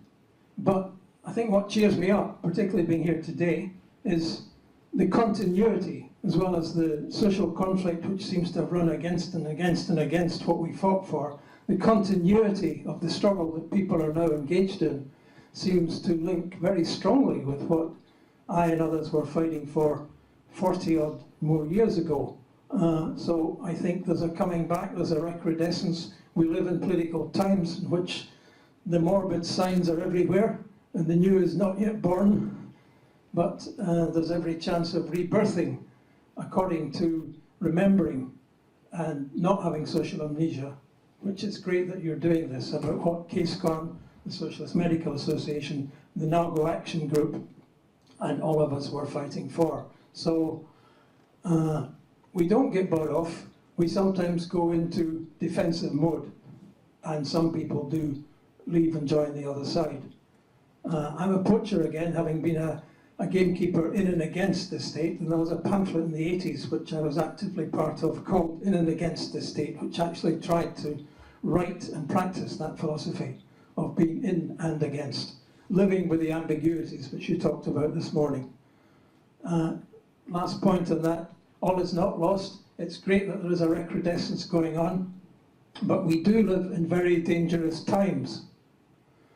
A year ago today, I was at a conference with about 200 or 300 social workers, and Sharon Shoesmith, the director of Haringey, whom Ed Balls sacked in one day, she now has to go about with a big guy standing there and another big guy at the door to look after her, to keep herself alive as a social worker. That's how demonized this profession is. She was never a social worker. No, I know she was an education officer, but by association, whatever the ins and outs of that case, by association, she was representing social work as well as education. She was by association, because she was in charge of social workers, yeah? But even she gets demonized. So my plea, last point at the moment, is that I think it's great to see some people in the academy, and I was in it for 8 or 9 years teaching social policy. It's great to see some people in the academy fighting for what they are, but I think the Social Work Academy has let social work down. It's a stigmatized profession. I just wish there were people like Stevenson and Younghusband around, which we used to criticize in these days for being woolly liberals. But there aren't the characters like that around now, with a few exceptions like Ray Jones and presumably people in this room, who are there to go on the offensive about what social work's all about, and that's what I'd like to see. I think I feel really Myra Garrett should be here today, because apparently she's still an active social worker, whereas I'm this sort of terrible dilettante who's moved from one subject to another because I've got such a low boredom threshold or something. But I think there's the whole emphasis on women in social work. I think one thing that happened in the mid-70s was we all got caught up in doing so many different things that social work, there was a sort of flurry of that, and people like Mara and others who were still active social workers, whereas I was already teaching, concentrated more on that. But I and other people, Angela Weir, for example, got caught up in so many different feminist campaigns that in a way social work came to seem to be rather a minor part of it. And I think one of the criticisms I have of Red Rag, which we became very involved in, was it became increasingly theoretical, sort of caught up in theoretical kind of conundrums. And eventually that sort of tendency led on to women's studies, which I always felt I was never very involved in, because I felt it was sort of too far away from what actually was happening in ordinary women's lives, really. So I think, feminists were really quite thin on the ground and sort of became very thinly spread, like margarine, over a whole lot of different campaigns. And so, for example, we became involved in sort of domestic violence campaigns, which became a thing in itself, which was no longer particularly attached to social work. So I think that was another thing that happened. That's all really.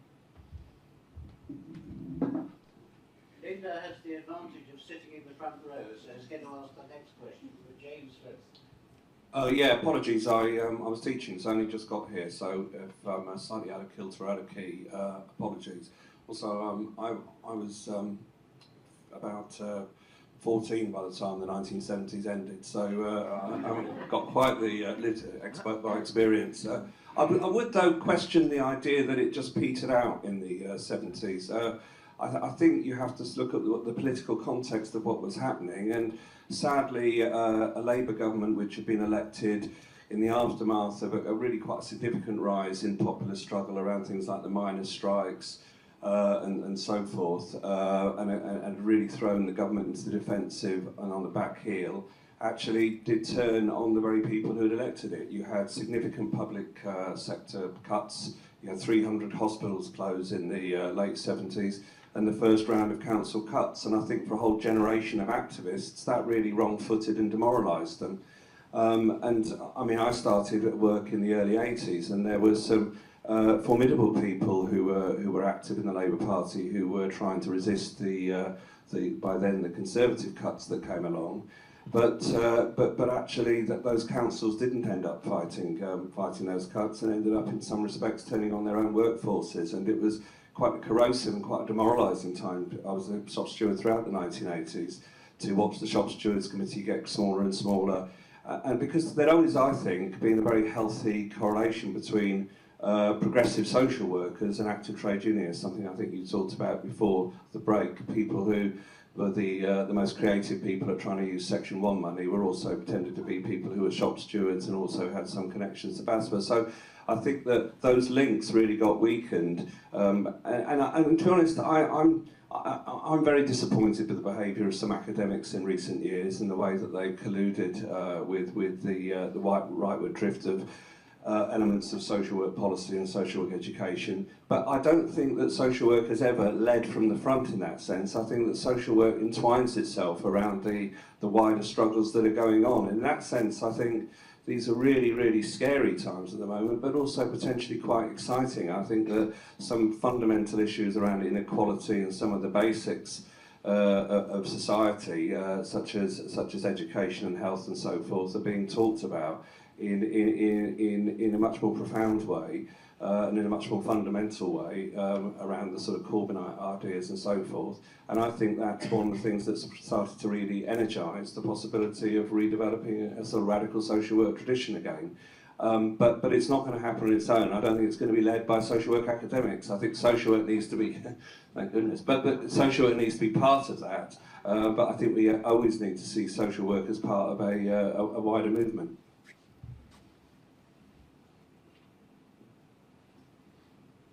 I just want to take at the point of feminist social work, because my experience was that it did continue. For example, I was in Birmingham, teaching in Birmingham, and we actually held a conference on women and community work with Marjorie Mayo.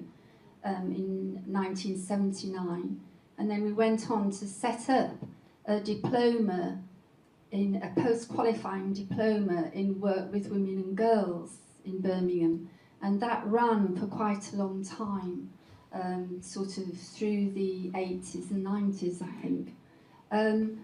And I know Warwick University held a conference on feminist social work in the early 80s, and I know Paul Corrigan's not here, but they did set up a group called Critical Social Work, and I think they had a national conference, and we used to have ongoing meetings on critical social work. And I think the feminist tradition in social work is still there. I mean, you know, there are still women's centres and rape crisis centres that women social workers work in and sort of develop feminist practice in. So that I think it's a bit pessimistic to suggest that it kind of fizzled out, because I don't think it has. I think it's still there, and I think it's one of the things that CaseCon lifted or set off with the women's issue, and it's kind of carried on. I just wanted to say that, and maybe the panel might want to respond, okay? I'm sorry if I implied that that wasn't what I meant at all. I was talking about myself more than anything else, and how feminism spread out. And I think that what I sometimes worry about feminism now is it's absolutely everywhere, and everybody plays lip service to it all the time, you know, and yet in so many ways behaviour hasn't changed. So there are just as many domestic violence incidents in the area where I live now as there were in the 1970s, and everybody's perhaps more worried about it, but it doesn't seem as if things are getting that much better. I think people try to do more to alleviate it, but everything is kind of everything is sort of skewed by the fact that inequalities have grown so much more severe. So it's like it's like Sisyphus, isn't it? You're always trying. Is it Sisyphus who's trying to push a boulder up a hill, and when you got to the top, it fell down again? And that's what I a bit feel. If that is pessimistic, I mean, it's not so much that I'm pessimistic about feminism or social work, come to that, as about life, really. You know, and the sort of undoubtedly, you know, worse situation in which we find ourselves. And I think that is the case. There's a number of hands going up, so I'll take them in order that I've seen them. I'll stand up if that's okay. Peter Westland, one-time Director of Social Services in London. I want to lower the tone, if I may. This is, you know, it's getting all a bit academic and so on. Everybody here is a historian of some kind. When I was a Director of Social Services, one of my sub-offices was in a little hut on a housing estate, and it became a cell of CaseCon. And they were practicing CaseCon methods, they were developing, and so on. And the fundamental thing, which I was experienced as a director up there, while we were down here, was that they and their clients were equals. They had no more expertise than their clients had. They were there to help clients. They were a kind of development from Barbara Wotton's analysis in social science and social pathology that social workers were simply private secretaries for the poor, which implied a different hierarchical arrangement.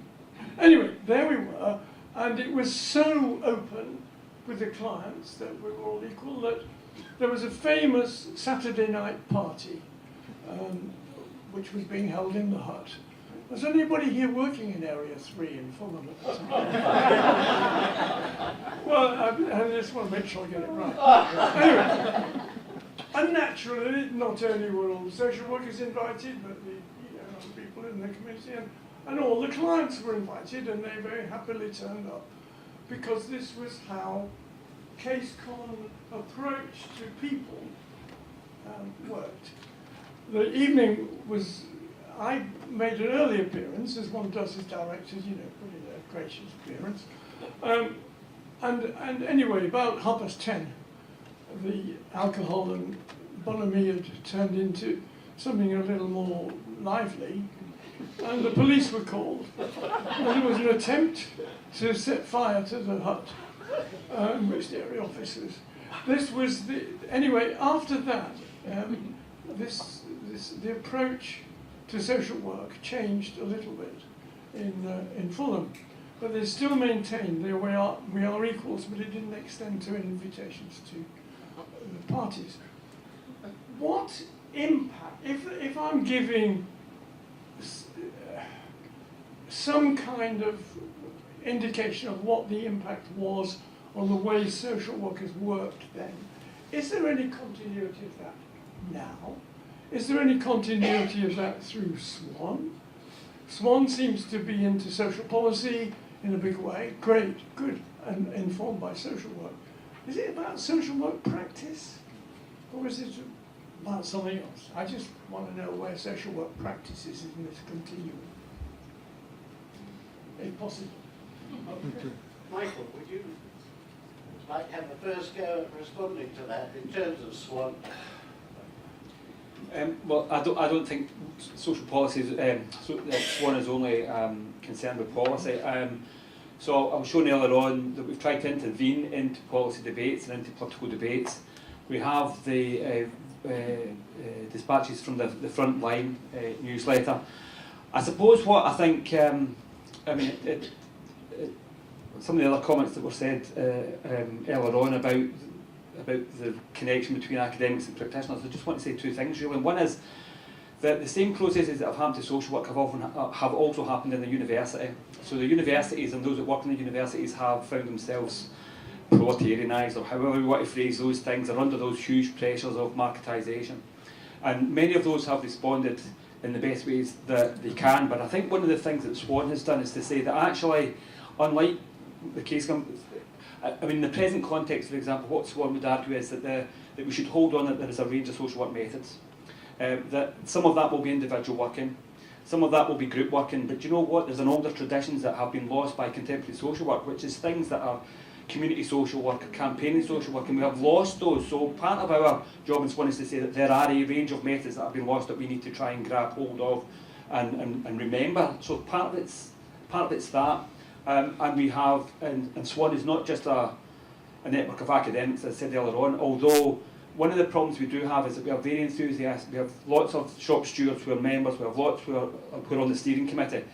But one of the things that we have is to recognise the reality, which is that people come to the conference, social work practitioners come to the conference, they're very enthused by what happens, and then they go back to the drudgery and horror of what is happening. And it's very difficult if you're working from 9 till 9 at night or 9 till 8 under those pressures to then think, do you know what, on a Saturday I'm also going to do some social work activism, because a lot of people just want to do something completely different on a Saturday. So, I mean, these are the problems that we face rather than...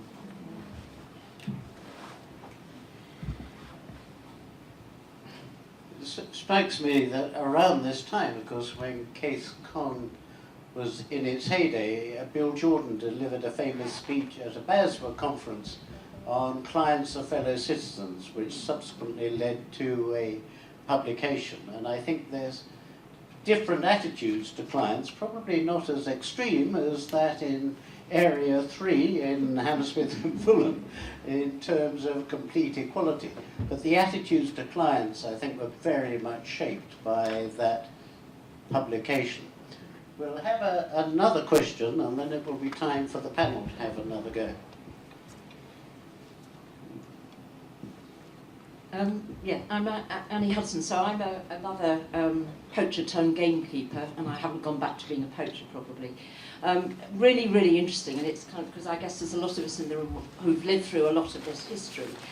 I think there is a period, as I think Linda was alluding to, between the kind of death of Case Con, the end of Case Con, and the sort of emergence of SWAN, which was partly in that Thatcherite period, where I think quite a lot of people, and I was one of those, who was trying to develop a narrative which was about addressing how social work practice could both kind of address the structural issues which have been really identified through Case Con, alongside the kind of very more kind of personal kind of histories, and I think which is one of the contributions from the women's movement around, what was sort of, I think rather crassly described as, the person is political.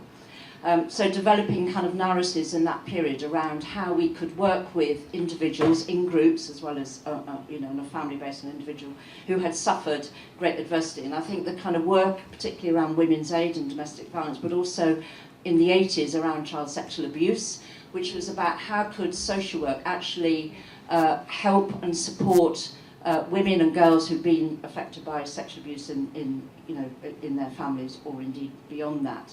And I don't think that was successful, but I still think there's a really important set of questions about how radical approaches can help individual social workers in teams, particularly working in statutory agencies, to not get caught up in a spiral of despair about you're part of the problem, and of course they are sometimes part of the problem for families, but actually to be able to be constructively helpful and supportive of families. So I suppose my question to the panel is, what are the lessons from Case Con and the 80s and the 90s right up to now about how social work practice can change and should develop, and what we can say to particularly newly qualified social workers about how they can work within those structures, which can be very oppressive, but at the same time work with families, work with women, work with children to help and support them.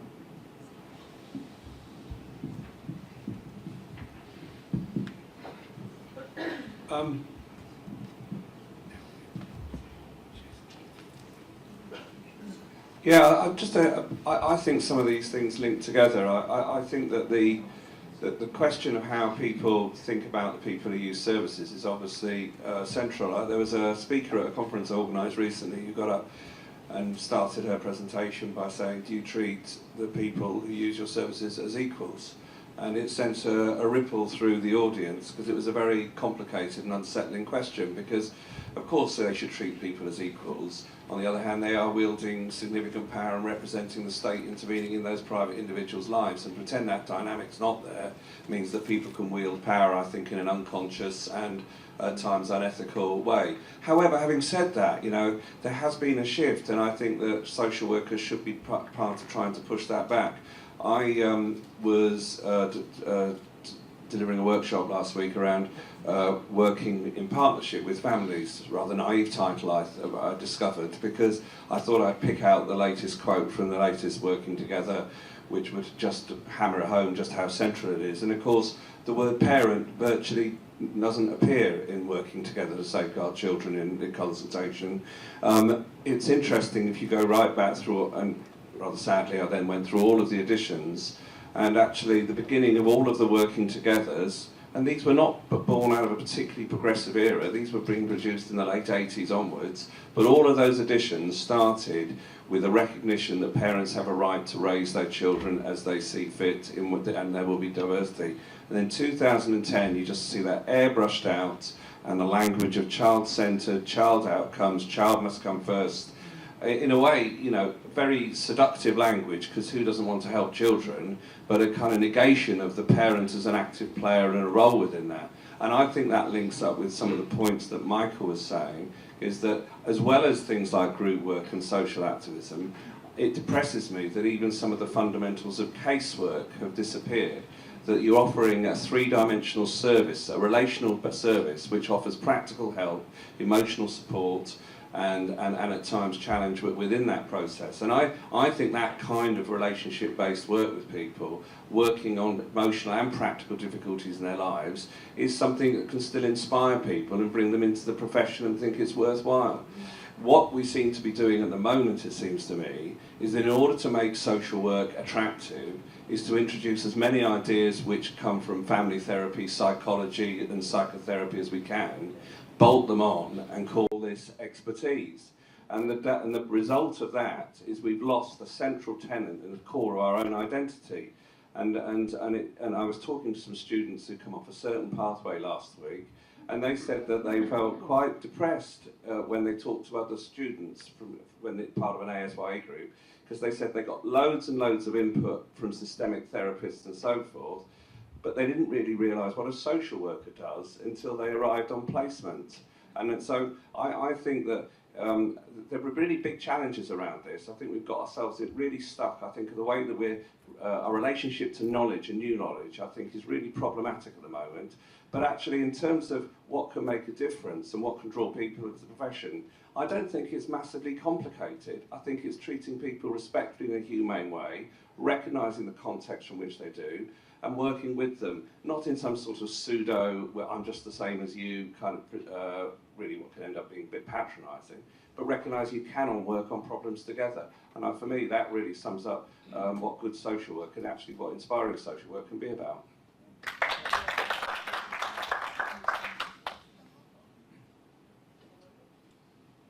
Yeah, I think I've jotted down 4 things that we can do. One is, I think social workers could use the law to their advantage a lot more. I've just taken Haringey Council to court last week on housing, but that affects everybody, on the basis of their default on the Human Rights Act, on freedom of information, and the public sector equality duty. All of these can be applied within social work and within social work teams. Human Rights Act particularly, the right for an older person not to have to be moved out of the last house that she thinks she's going to live in because it's going to be demolished. She may never survive what happens now. That's why we take it to court. Social workers work with clients. They can do that sort of thing. Use the law. There are firms like Lee Day, there are many others, Erwin Mitchell and others, who will help you and your supervisors on that. So you can use the law in certainly in an against way, and you can use the law against the state, and you can crowdfund, or you can put pressure on your institution to support you. Secondly, I think casework.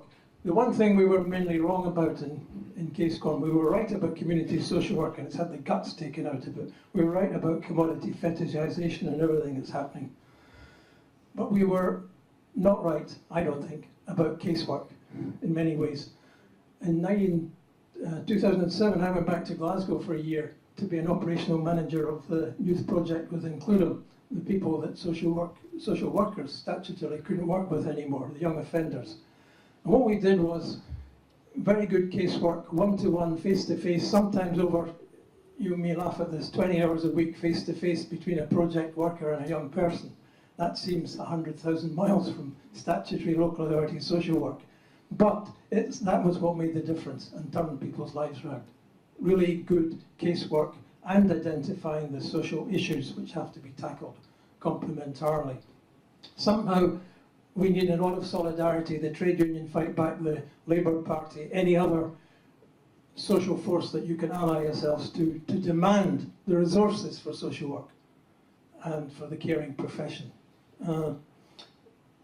Thirdly, I think we have to resist incorporation. I think what happens all the time to good radical ideas, and Elizabeth talked about the way everybody wants to be feminist nowadays, there's an incorporation of things, which is quite a subtle process by the powers that be and by commercial interests in particular. And you always have to fight, as William Morris said, people achieve what they fought for, but it comes about with another name, and it doesn't come about in the way they wanted it to come about. So you go back and you start fighting again, and you redefine and you redefine and you recoup what they have stolen from you. That is what we have to do, and that's what I hope people like SWAN are doing. And just always be aware that your best efforts may be incorporated for the wrong purposes of commercial benefit, for instance, which is what's currently happening in the borough I live in, where they're going to sell off all the local authority assets. £2 billion worth. But we're not going to let it happen. We're going to use the law, and people on the streets and everywhere else we can make our voices known to stop it. So, but better casework matters. And social work is asking for supervision, and better supervision, demanding the time from your seniors at work, or from the academics you're working with, and placements or whatever, for really good supervision. Make supervisory practice a demand on your managements. And I think that the last thing I should say on that is that the care professions are so undervalued that you have to find now ways of relating to what is going on. Unison have an ethical care charter to get rid of the 15-minute visits for people in dire need in their homes, and a better form of quality care, domiciliary care. Social workers shouldn't ignore what's going on in these fields. The 6.5 million carers who are not accounted for in the way we devise the political economy of care in this country. And so relating to these wider struggles, using the law, demanding that your profession, your management back you up on human rights issue, and good casework is what it's all about, in fact. So in that sense, I've turned around from my earlier writings in CaseCon in the early 1970s, when we thought, when C.S. Locke said good casework is the antidote to Bolshevism, we said we better fight back. Yeah? But good casework, going back to BSTEC and everything else that's happened since, is what it's all about. And I don't see nearly enough about that. I know the profession is so bureaucratized now that it's very difficult to get the time. But that is the issue to fight back on and have solidarity about. I wonder if there are any other recantations that you'd like to make, or one of the areas I'd like to pursue is the trade union link. We saw, I think, the last issue of CaseCon being devoted to trade unionism, and the message, the sort of valedictory message, was the importance of forming partnerships with trade unions. That really hasn't happened. Do you think there are other partnerships that we should now be seeking to forge as a social work profession? I'll ask James and then come back to you. Sounds like a very good idea to me. I think that we should, as a profession, be. I mean, I think that my hope is that there will be a fight back against what's happening in the public sector, and that a revival of trade unionism will have an interrelationship with social work, and will be something that can invigorate both sides, and that social workers can play a significant and leading role in that. But I think that there's a lot of things going on outside the workplace as well, and I wouldn't put them in a separate world. I just think they're in a separate sphere. I think, for example, in London, you can't ignore what's happening in terms of gentrification and the absolute extreme inequality that's opening up in our communities. I mean, I live just in Southwark down here, and you know, the rents are now £800 a month for a single room. That's not some sort of abstract issue that's only going to affect young workers, young social workers. That's something that's going to tear apart the hearts of the very communities that we work in. So that's why I completely echo the comments you just made about fighting to keep housing affordable and in the public sector. I think that some of the gross misogyny that you're seeing, and the kind of the attempt to normalise sexism and sexual harassment, I think is struggles that social workers should be at the heart of, and should be building links and should see that. So I think that these links are crucial, and I think that the moment that social work tries to define itself in terms of professionalism, which somehow separates that, I think will make the profession all the poorer for it.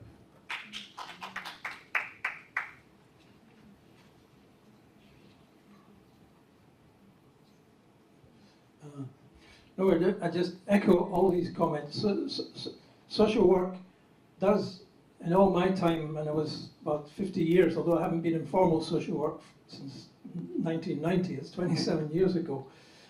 But in all that time, it's suffered from its own stigmatization by the media demonization of social work, and that's why I said the Academy and everybody else in it should be fighting back and fighting forward much harder on behalf of social work.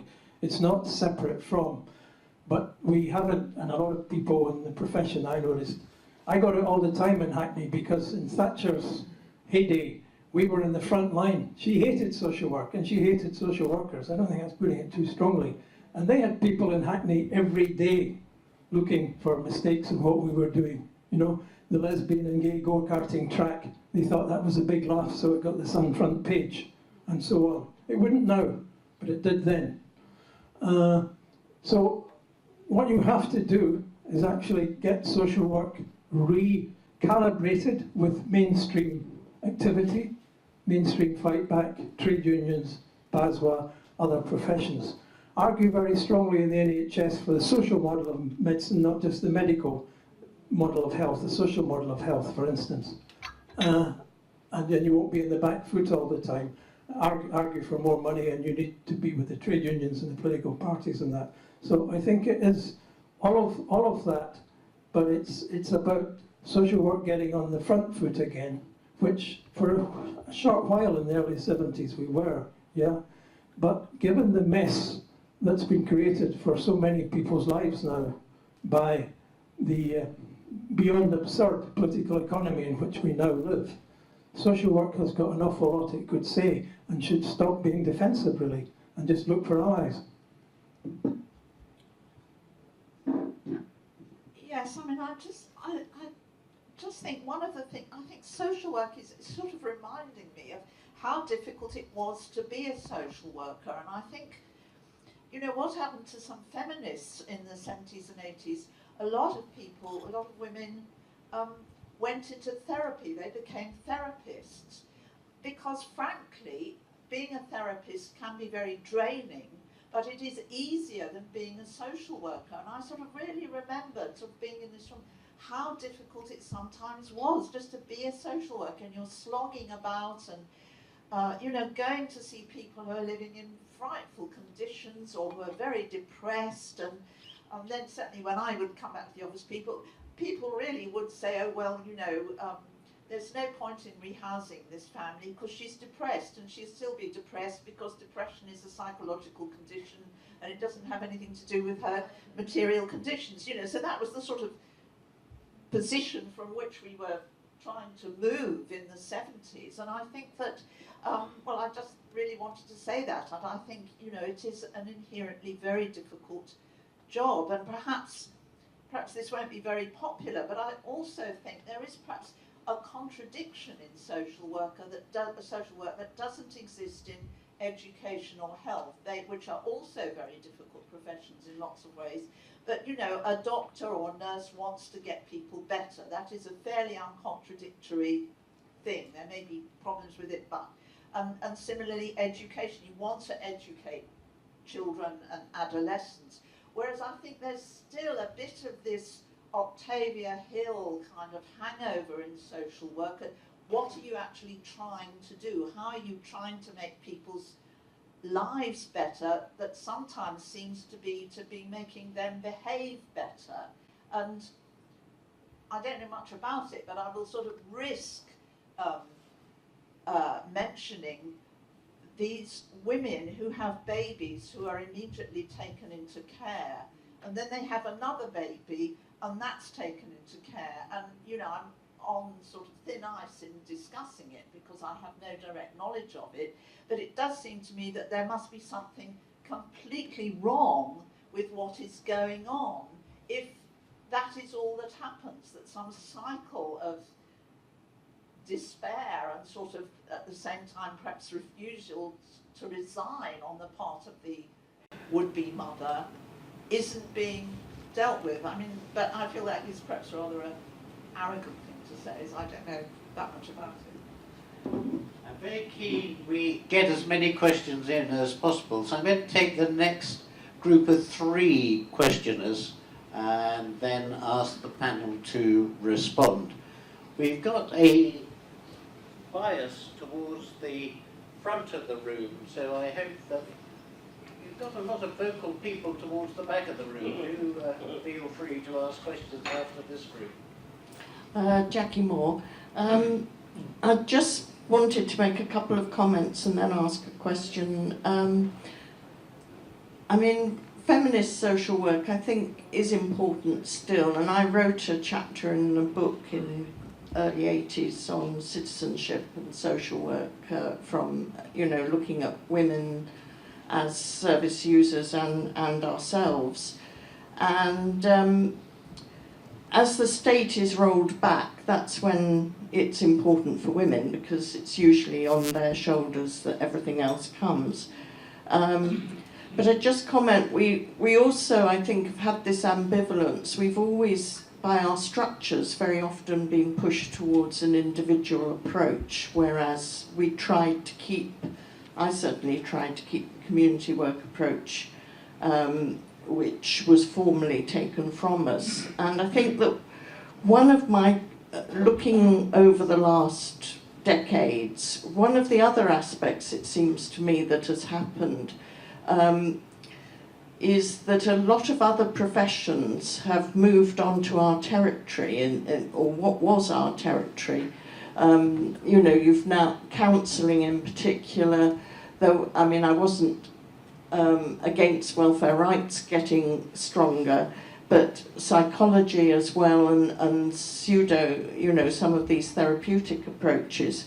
To me, the social work's always been a holistic, and we've always had the social context, and in the sort of theoretical approaches I've always taught that social context is as important as the people concerned. So I wondered if you could comment on how you see the positioning of social work. I think we've been pushed into certain directions, and I'd just suggest that the people we should be allying with are the people we have at the centre, and that's the people we work with.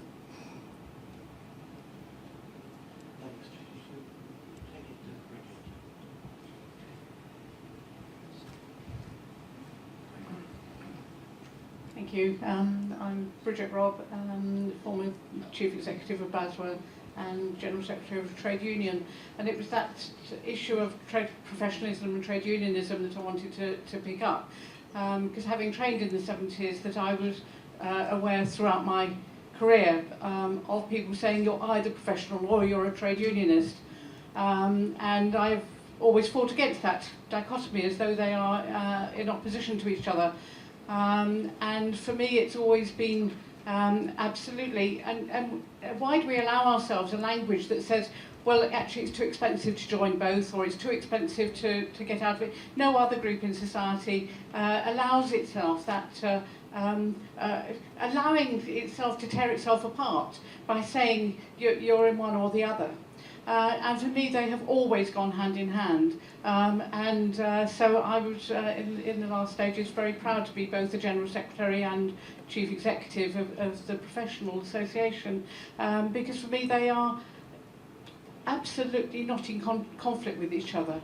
They are the two sides of the same coin, and actually to be proactive in policy and in lobbying and in standing up to the profession is absolutely possible with standing up for the profession as our profession. We need to find a way of doing both and feeling that we are comfortable with both. And that how do we change public perceptions of ourselves as a part of the economy, as part of a profession? It is by feeling united in ourselves that yes, we need to stand up when people make mistakes in all professions. We don't expect the rest of society to slam social workers. They do it all the time, but we need to be there to stand by people to make sure they at least get a fair hearing. That side of trade union, that side of advice, representation, absolutely key for all of us in what we do. But the professionalism in terms of wanting good standards and so on. So I mean, I'm interested in what you've been saying as a panel about how do we get society to change their views about us, but actually we've got to change our own views about us as well and stop presenting ourselves and talking to each other as though we have to choose between radicalism and professionalism. We absolutely don't. So for me they are absolutely part of what I've tried to do all my professional career, and all that I've heard today just reinforces the fact that yes, we can be radical and yes, we can be professional, and that's absolutely what we've got to find a way of doing for both. Jeanette Copperman, and I work currently at the Open University. I just wanted to kind of revisit, in a sense, some of the things that people have said about feminism and social work, because I think that's actually really important. I think it could be something that, you know, merits a much bigger kind of the history of feminism and social work, and how feminist perspectives have contributed to radical understandings. really be teased out. I'm working currently on the history of women's mental health activism, and it's very hard to capture within that the social work contribution, and yet there is a social work contribution, a considerable social work contribution. And I think it's really important to kind of both hold the kind of things that one of the speakers was saying about that resistance to incorporation. Some of those gains that were made by feminists around mental health, for example, women-only wards, the choice of treatment of gender of practitioner, getting the women moved out of places like Rampton and Broadmoor. And in fact, social work has had quite a contribution to that. Also can become incorporated. They can become much more not what was originally intended, unless that sense of continuously struggling with them is there. And I'm really struck in mental health how social work and the whole social work presence in mental health has become quite diluted. How often social work now is very much not around mental health. Mental health social workers can be quite isolated, and it's hard to kind of maintain those feminist perspectives, and yet how revisiting those radical perspectives, challenges to diagnosis, that's saying that things are post-traumatic stress disorder, they're not PDs, you hear, is how important that is, and that history that we have of challenging that and making those correlations between trauma and mental ill health, that needs to be kind of revisited in a sense and put back, and our contribution to those things, feminist contributions and feminist organising, actually unpicked and documented.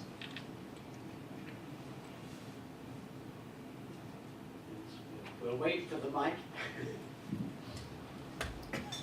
Elizabeth first. I think what you say is very, the last contributor, I think that's very important. And if I was reminded when someone was talking about the last issue of Case Con and how it was all about trades unionism. I think that was because of my own history. I mean, I trained at the LSE mental health course, which was extremely psychoanalytical, and the teachers on it were mostly left-wing, but the attitude to women was completely antediluvian and really put me off psychoanalysis for a long time, although, I think it is an extremely important body of work. But it was even behind its own times, and I can remember my first job after I'd been there was at Bart's Hospital, and every lunchtime Christine Keeler and Manu Rice Davis would come out of the Old Bailey because all that was going on. And the sort of psychoanalysis was way behind that, and I can remember going on into the 60s, sort of discussions at case conferences. I remember there was at a child guidance clinic, I was at the Child Guidance Training Centre, and there was this woman who had troubled children, or there was some problem in the family, and this case conference was all about, well, it's wonderful, she's a professional violinist, but of course she should never have had children. The idea was still going on about there's something called a career woman who is the opposite of a married woman, and so on, and that was behind the times. And I think that led several of us in feminists in social work then to turn against any kind of therapeutic, or because it was all individualised and so on. And I think it was very unfortunate that that got posed against trades unionism. Well, obviously that's not a dichotomy really. And I think that as it's gone on, I think mental health now seems to be, there are so many different theories, and I also feel, I might be wrong, but I feel that, it was all nurture. I'm the psychoanalyst, it was all nurture, everything was nurture and bad parents and all the rest of it, and there is no neuroscience anywhere in the building.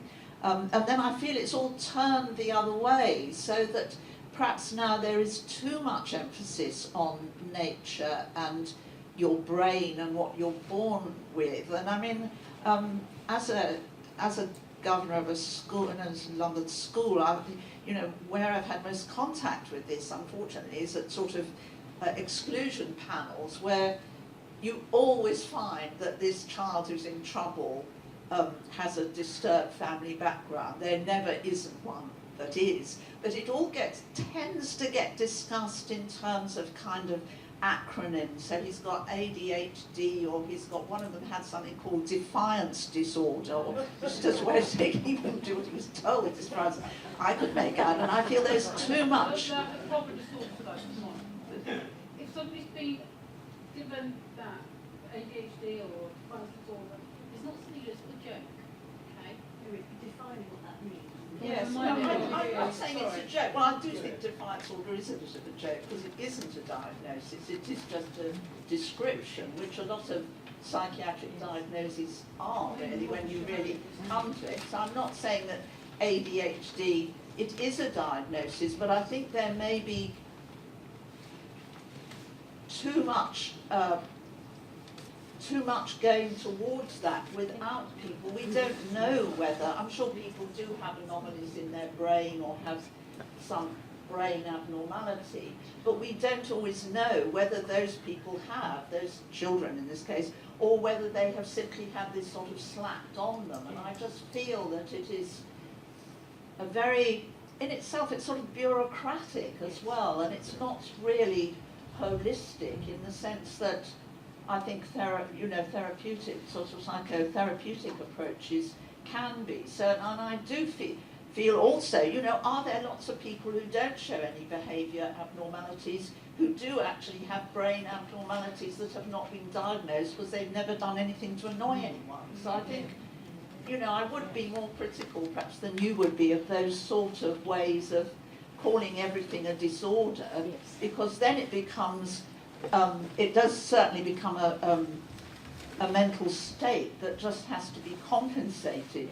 for, rather than something that you might be able to get away from or heal from, because it becomes something permanent. Or that's my view of it, which I'm sure a lot of people wouldn't agree with, really. But that's what I think. Yeah. I was going to say something else, but I can't. Go on. The other questions were on the positioning of social work and the encroachment of other professions, and then the issue about the professional trade union, this dichotomy. Well, just on the last question, I think, to my mind, going back to when I was a generic community-based patch social worker, I think it was about, although we didn't boast about it then, encouraging people's capacity, whatever it was, but not denying if there is an incapacity, yeah?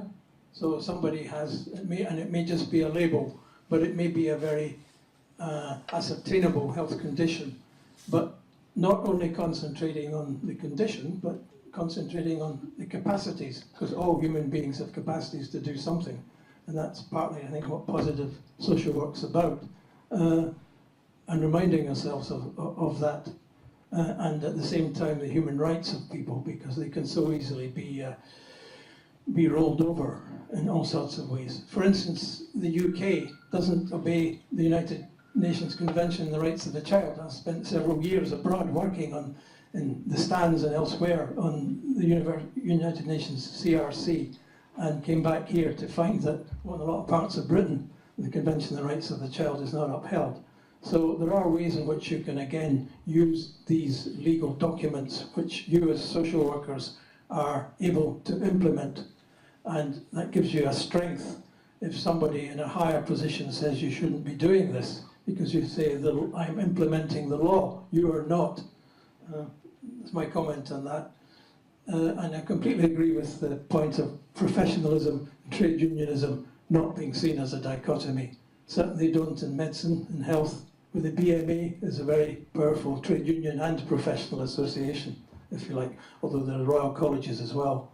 And social work's always been on the coattails of that, but I think it is all about social work getting itself on the front foot. And the last point maybe on influencing social attitudes in the media.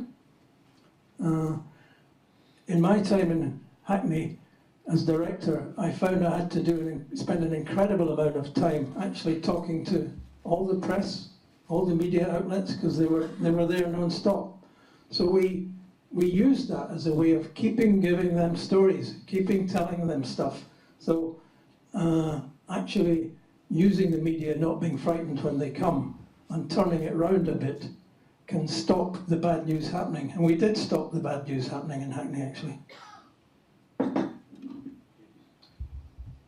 Yeah, just a couple of points. I think round the question of position of social work and, if you like, social work's professional space, I think it's undoubtedly true that there are a lot of people who are doing what would have been seen traditionally as social work tasks. It was quite interesting when you were describing the 20 hours a week with a family as being a million miles away from what's possible. It's quite a couple of years, probably about 10 years now, visiting a family intervention project and talking to one of the family intervention project workers who was doing precisely that.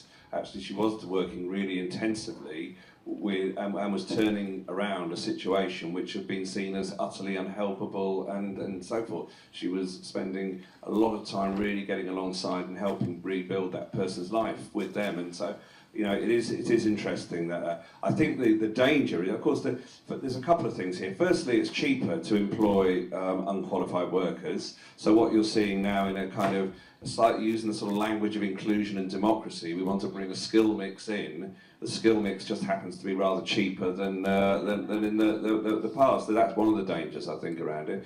And secondly is this, I think, this general assault on the idea of professional expertise. And so that you see the sort of attempts to roll that back in all sorts of areas, and it's usually coming from the executive who don't like challenge on any kind of ideological level. And I think that feeds into, I think it's important to not lose the historical context of each of these debates. The argument about community work and casework was completely different in the 1970s, and in a sense, to try and superimpose now a 2000 and something's narrative on it, I think can end up getting into a rather muddled debate. In terms of, I mean, just a couple of other points. I think in terms of the medicalisation of lots of problems, in a way that sort of ties up a little bit with that, because the accusation could be historically that casework could be colluding somehow with that individualisation. And I do think there is a danger with the push to medicalise lots of problems, that it does individualise these things. But what I wouldn't want to lose is the fact that I think that there is very high levels of alienation, to use that sort of old Marxist concept, that actually has resulted in very widespread levels of distress. And you know, particularly a lot of the adolescents that I've encountered, and when talking to practitioners, I think, you know, we do have a crisis of adolescent mental health. That doesn't mean we slap disorders and labels on people in a kind of indiscriminatory way. We do recognise that the sort of society that's been created is deeply stressful and very difficult to live in, and it's quite hard for sections of our population to hold on to hope in that sort of context, and so I think it's important not to airbrush that out. And I suppose that comes to my final point, which is that's why it's so important that social work holds onto its value base and its connection to social policy and political context. Because I think that we do, the strength of social work is that it is multidimensional and it can offer a range of different sorts of help to people. And I think that, but it's crucial that we have a really strong political and moral and professional compass when we're doing that. I think we've got to be really careful, for example, when we're working with refugees, age assessments, that whole cluster of areas where we can end up colluding, I think, with some very oppressive behaviours. I think the pause projects and the projects trying to work with women who've had repeated children removed, I think some of those projects are doing fantastic work, actually, really good casework, providing, you know, they are walking, though, an ethical tightrope. If you start to talk about compulsory contraception, if you start to talk about the only good outcome being them not having another child, then I think you are getting into dodgy areas, and I think you can avoid that, and I think a lot of people working on those projects do avoid that, but that's because they've got a strong sense of their own professional values and their own, and a sense of what they're doing. And I just said the last thing instead, to be honest, it's probably not very popular, I think we should give up having media campaigns and saying social work is good, because we've seemed to have had them for at least 35 years, and no one seems to believe us. And I think that, and so rather than, you know, another, you know, and no one forgets a good social work campaign. I think it's about where we locate social work, and I think that takes us back in some ways to the beginning.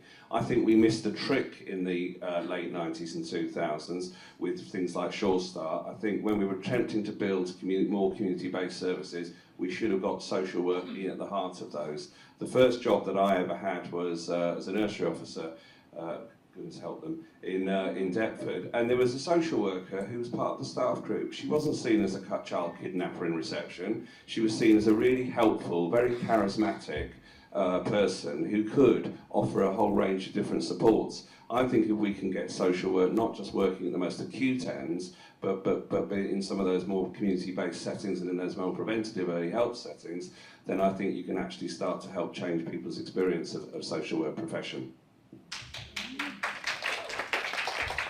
One of the things about our meetings is that we always try to finish on time. So we will finish in 5 minutes' time, but we're going to have one last question, and I'm going to ask people to, the panel, when I get back there, David Dimbleby doesn't have to do this, when I come back with the mic, just to give a 1 minute answer. Janet Volz from Derby, working childcare. So many points to consider, but just picking up on James and what Bridget said earlier on. Yes, we've got to find the right place for social work, but we've got to allow social workers to have time to do the wretched job that we're there for. And actually, I think we are now in children's services where there are massive cuts, leaving practitioners in very dangerous positions where they were expected to broker, send out the work to anybody who'll have it. Well, a lot of those services have gone in the community, and actually they don't have time to do the work that social workers can do, which is casework, it is activism, it is all of those things that Bridget said. There isn't an either or, and I think we've got to avoid getting into the seesawing of activist or therapist. You know, if we don't get to know the people we're working with, we can't advocate on their behalf. And so I think I'm asking the panel, how can we change this? You know, we've actually got social workers in children's services who haven't got time to work with children. It's a scandal, really. You know, what can we do that's not a higher academic argument, but down on the ground and getting managers to help social workers to do social work? Because the advert, you don't forget a good social worker, wherever they are, I think. And if we've got social workers who can actually do the work and do it well and be seen to be doing it well, then I think we might stand a chance of changing something. Sorry. Thanks, Janet. Well, that was a really tough question to try to answer in 60 seconds. But we'll start with Gordon.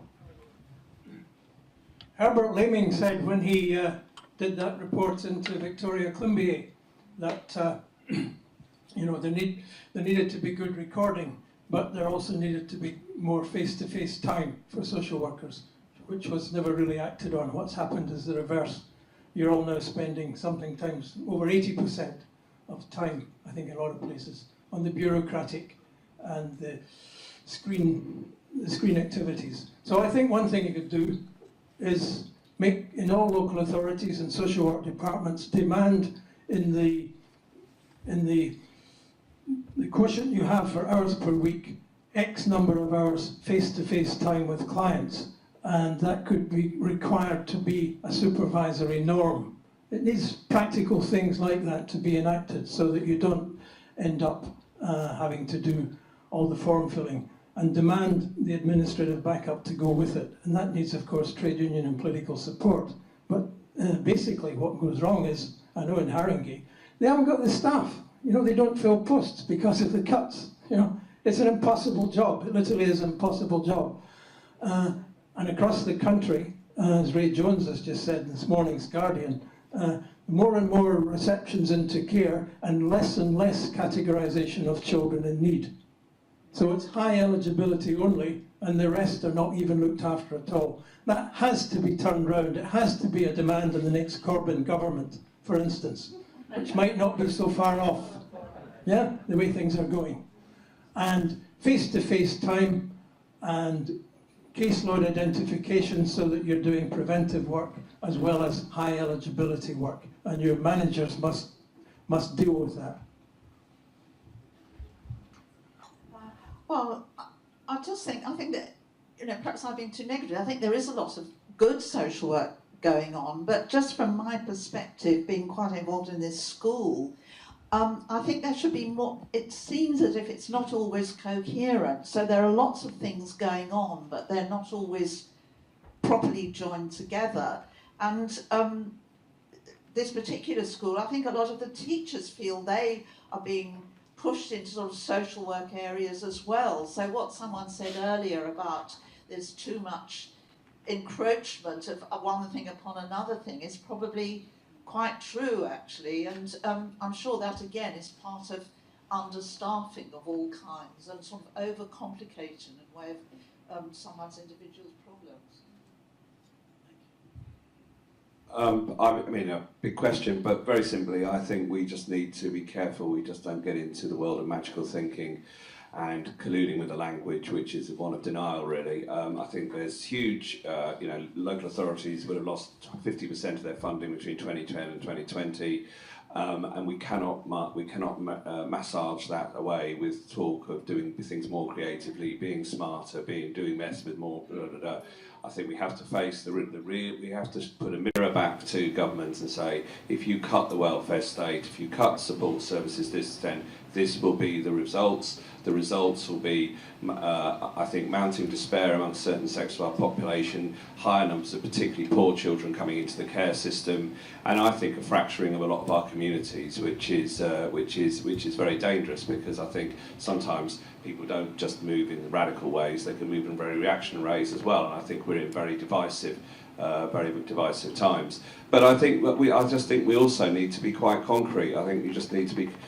I read on Twitter something today, someone needs to tell Theresa May that having 5 a day doesn't mean sacking 5 cabinet ministers, because it's an incredibly unstable period, and actually things I think are very much in flux, and I think we shouldn't just be talking in some abstract future tense. I think we may be talking in very concrete terms about what needs to change and what we want as a profession and what we need to do our job. And I think that one note of caution I'd say is simply having a Labour government won't achieve that kind of change. We've not always had a great experience under Labour governments, and I think we'd still have to argue very robustly for a progressive agenda.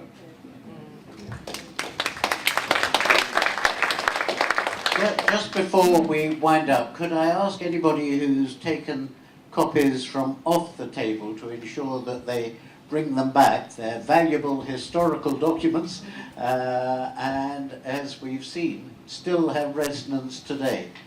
I just want to end by thanking you all for coming, but especially thanking our panel for embracing a wide range of questions, but actually ending up by giving us hope that there will be change, that there will be an end to austerity. And some of the things that were being said 50 years ago actually offer us a way of thinking which is still valuable. And it's that seamlessness which I think is important. So thank you all for coming. Hope to see some of you at our next meeting on 5th of December. Thank you very much indeed.